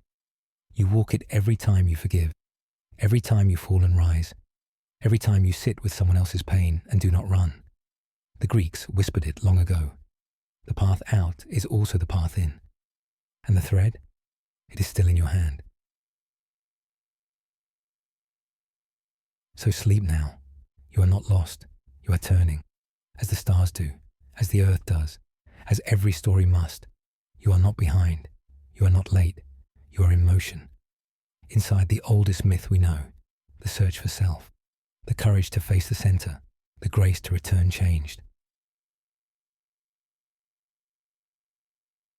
Let the labyrinth rest tonight. Let the footsteps fade. Let the center be still. And as you drift into sleep, feel the thread in your hand. Not taut, but present. A promise, a path, and somewhere, a light. Not to show you the way, but to remind you that the way exists, and it is yours to walk, always. You hear it before you see it. Not a wave, but a whisper. Not thunder, but a hum. The sea, telling stories in a language older than writing. It doesn't speak in words, but in rhythms, in salt, in silence between tides. This is the sea of Odysseus, the sea that carried heroes, that scattered armies, that waited for gods to fall silent so it could sing again. In Greece, the land may crumble, temples may fall, but the sea remembers. It has no use for calendars. It carries the past like a current beneath its surface, always moving, never lost. You stand at the shore, toes pressing into sand that once buried the bones of kings, and you wonder, what is memory, if not a shoreline that returns with every tide? The ancients feared the sea, but not because it was wild. They feared it because it knew, because it swallowed without remorse and gave back only what it chose. They built their myths around it. Poseidon, quick to rage. Nereids, dancing in moonlight. Sirens, singing of things you thought forgotten. But the sea doesn't need myth to be sacred. It is sacred because it listens. When ships set sail from Aulis for the Trojan coast, they carried more than weapons. They carried longing, prophecy, guilt, hope shaped like sailcloth. And the sea received it all, not in judgment, but in rhythm. Each splash of awe was a question, each gust of wind a reply. The Greeks gave the sea many names, Aegean, Ionian, Thalassa, but no name could contain its mystery. It was always more than water. It was transition. It was temptation. It was truth. To cross it was to change. To return from it was to bring something new or something broken. The sea didn't just separate lands, it separated versions of self.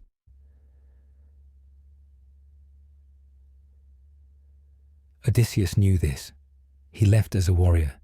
He returned as a witness, not because he conquered Troy, but because he endured the sea, storms, lies, the forgetting of names. He met monsters, yes, but he also met himself. And in the long ache of return, he learned the quietest lesson of all. Home is not a place. It is a truth you carry even when all maps dissolve. The sea teaches gently, then all at once. It tests not your strength, but your surrender. And perhaps that's what the Greeks understood, that survival wasn't victory, it was endurance, to keep sailing, to keep searching, even when the stars disappear, especially then. Even now, the sea around Greece is more than water. It is cradle and grave, origin and echo. Fishermen still cast nets into the same coves where Helen wept and Achilles bathed. Children still skip stones where philosophers once debated whether water was the first element, the base of all things. And maybe it is. Maybe everything returns to it, not in defeat, but in rhythm. Close your eyes now. Can you hear it? That lull beneath sound, that pulse beneath thought. It is not just water moving. It is history breathing, myth remembering. The sea does not need witnesses, but it welcomes them. And when you listen, truly listen, you become part of the listening itself.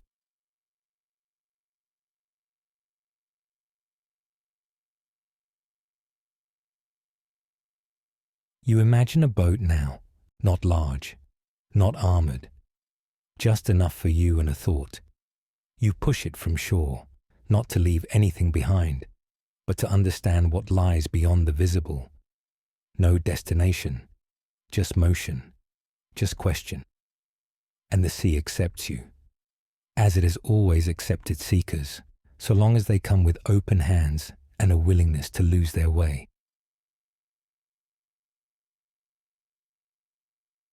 What the sea sings is not instruction. It is memory. Waves touching the same stones they touched before language, before gods, before us. You do not change the sea, but the sea changes you by showing how small you are and how infinite, by washing away the noise until only the essential remains: breath, sky, the soft ache of being alive. And when morning comes and the wind curls like a ribbon through the olive trees, you will wake with salt in your mind. You will not remember the full dream, only the feeling that something deep and vast held you for a while, and sang to you, and will again. Rest now. Let the tide rise in your thoughts. Let the myths drift beneath your eyelids. Odysseus is still sailing. Helen is still waiting. The sea is still watching. And you, softly and silently, are part of the story it sings. You always were. Close your eyes. Now imagine silence. Not the silence of a quiet room or of the wind between columns, but the deep inner hush that comes when you first ask, "Who am I?" This is not a question of names or tribes or deeds. This is the beginning of a different kind of journey, not across seas, but inward.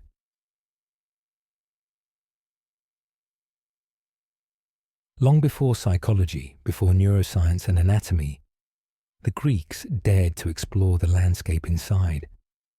They gave it shape and name and story. They did not know the word soul as we now use it, but they felt its shadow in dreams, in death, in desire.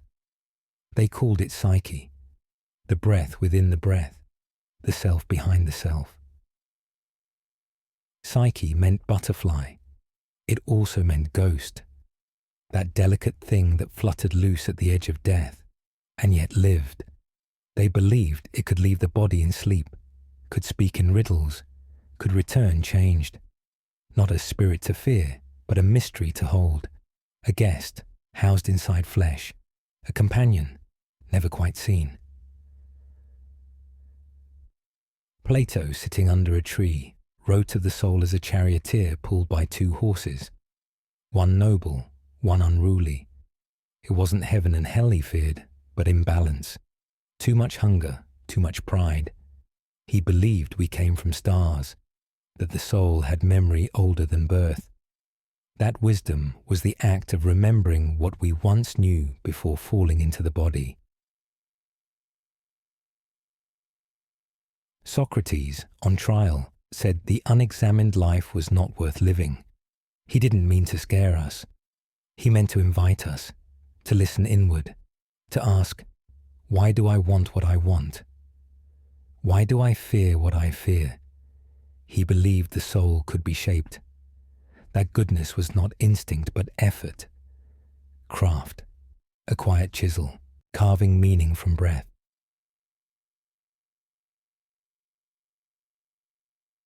Aristotle, ever more practical, looked at the soul as form, not a ghost, not a flame, but the thing that makes a thing what it is. A seed has soul, he said, because it moves toward becoming, toward unfolding. And so do we, not driven by gods, but by potential. The soul is not separate from the body. It is the body's story told through motion, choice, and change.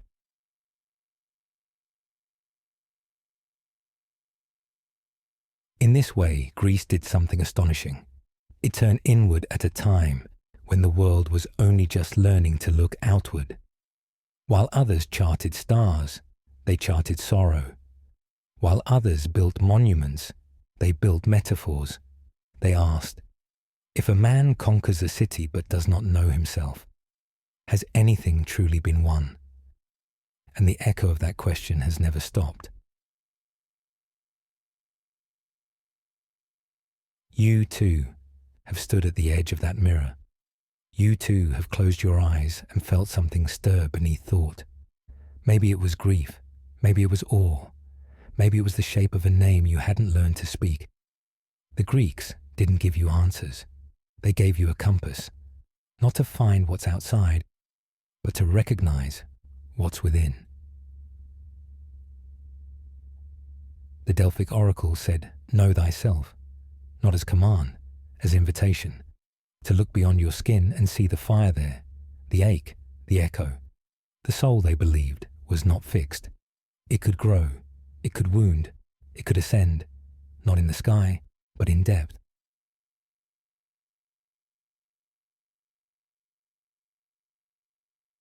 And so they gave it language. Through tragedy, they explored what happens when desire outweighs justice. Through comedy, they revealed how folly teaches. Through myth, they mapped joy, rage, forgiveness. And through philosophy, they turned the gaze inward until the soul became not just a vessel, but a field, a world, a temple. Now, in the dark of night, you feel it, not as noise, but as presence, that still place beneath the heartbeat, the you that watches as you think, as you dream. This is your soul, or what the Greeks would have called it, not perfect, not holy, but becoming.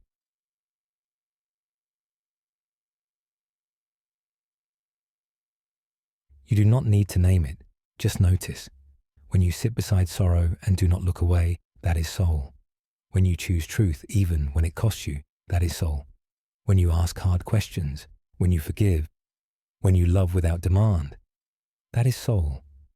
It is not what you have. It is what you are when nothing is left to prove.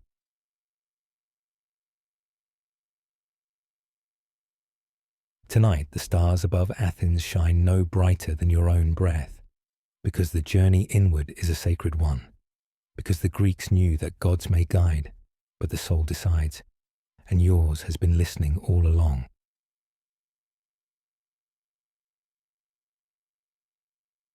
So sleep now and feel the hush within, the breath behind the breath. You are not alone. You are not empty.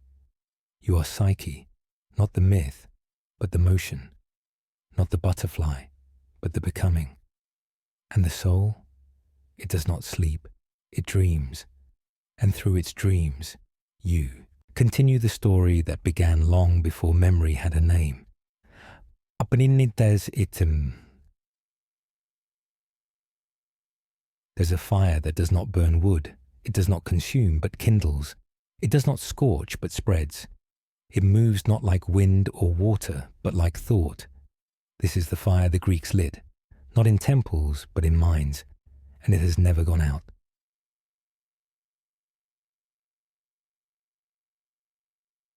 Picture it now, a flame cupped in a trembling hand, passed from teacher to student, from question to question, from Heraclitus to Socrates, from Plato to Plotinus, from Alexandria's scrolls to a desk in Florence, to a candle beside a monk's inkpot, to your own quiet breath tonight. This fire has crossed centuries. It has no ashes, only echoes. Greece was never about answers. It was about the courage to ask again, to wonder not just what stars are, but why they move. Not just what justice is, but why we ache for it. Not just how to live, but how to live well. The Greeks gave shape to the questions every soul eventually whispers, and in that shape we found fire.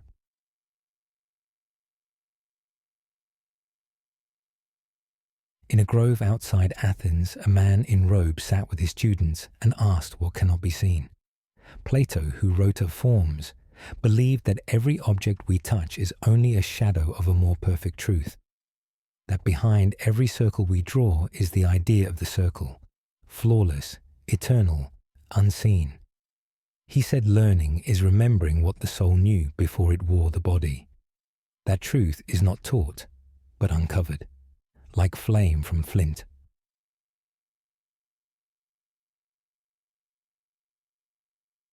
In the same city, Aristotle walked among logic. He loved the details, the bones of birds, the curl of a leaf, the motion of falling things. He said knowledge comes from observation, from building up, not looking beyond. Where Plato looked at the sky, Aristotle looked at the earth, and together they taught us to do both, to wonder at the stars and to question the soil beneath our feet, to be poets and scientists, dreamers and thinkers, one mind, lit from both ends.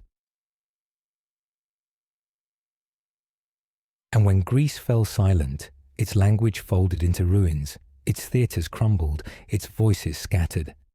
The fire did not vanish. It crossed borders, hidden in texts, translated and transcribed by monks, by Muslims, by mystics. It arrived in Baghdad's House of Wisdom, in Cairo's libraries, in Constantinople's mosaics. It smuggled itself through centuries like a candle shielded by the hand, and it waited, not for revival, but for recognition. In Italy, in shadowed halls, Renaissance minds reopened the scrolls. They read Plato again, and the world changed. Da Vinci sketched the anatomy of thought. Galileo listened to the stars and heard Pythagoras echoing in silence. Democracy's ember sparked in revolutions. Drama's structure cradled modern stories. Philosophy's seed grew new branches. Every time you ask, why does it matter? You are rekindling that same flame. Because Greece was never a destination, it was a departure, a launching point for the long, slow unfolding of human thought. Its ruins are not empty. They are altars of memory, reminding us that the mind is the first and final frontier. Even now, in your world of circuits and screens, Greek fire glows behind your daily thoughts.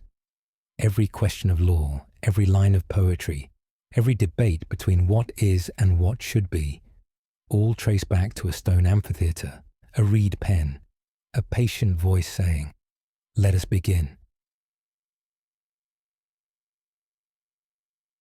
And you, tonight, rest within the warmth of that fire. You carry it. You are part of it.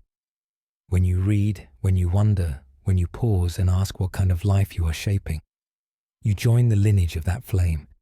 It does not belong to the past. It burns through time. This is not history. It is inheritance. And it is yours to think, to speak, to shape the world, not with conquest, but with question.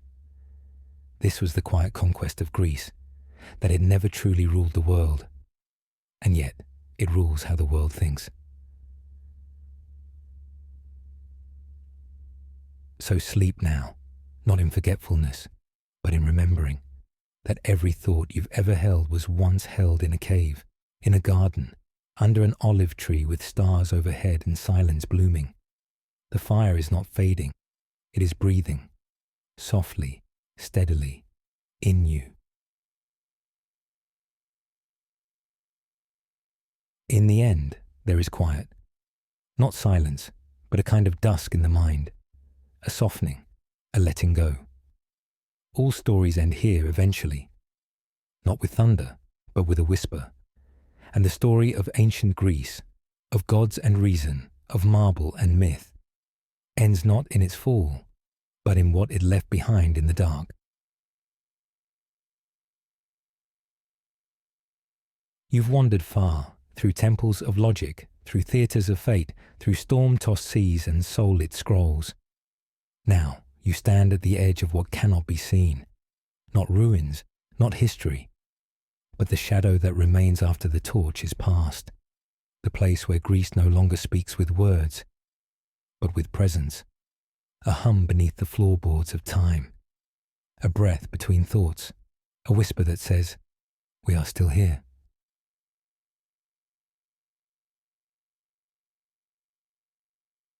What did Greece leave us when its cities fell quiet?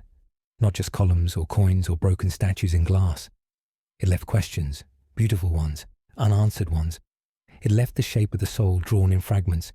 It left the space between tragedies, where you feel something ancient still watching.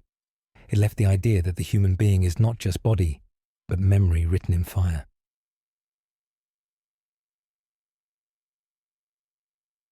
The Greeks knew that endings were illusions. Every drama ends in death, but death is not the point. It is the mirror that reveals character. It is the hush that gives meaning to the song. So too with civilization. Greece did not vanish, it transformed. Not all ruins crumble, some become root, and Greece became root.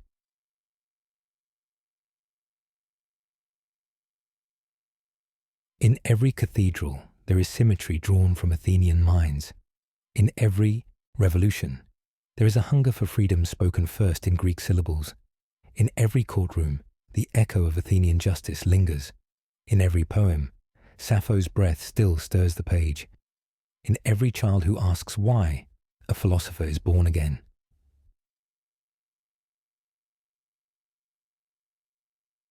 But Greece also left us its silences, the things it could not answer, the cruelty beneath its beauty, the exclusions behind its democracy, the slaves behind the temples, the women unheard, the lands conquered without question.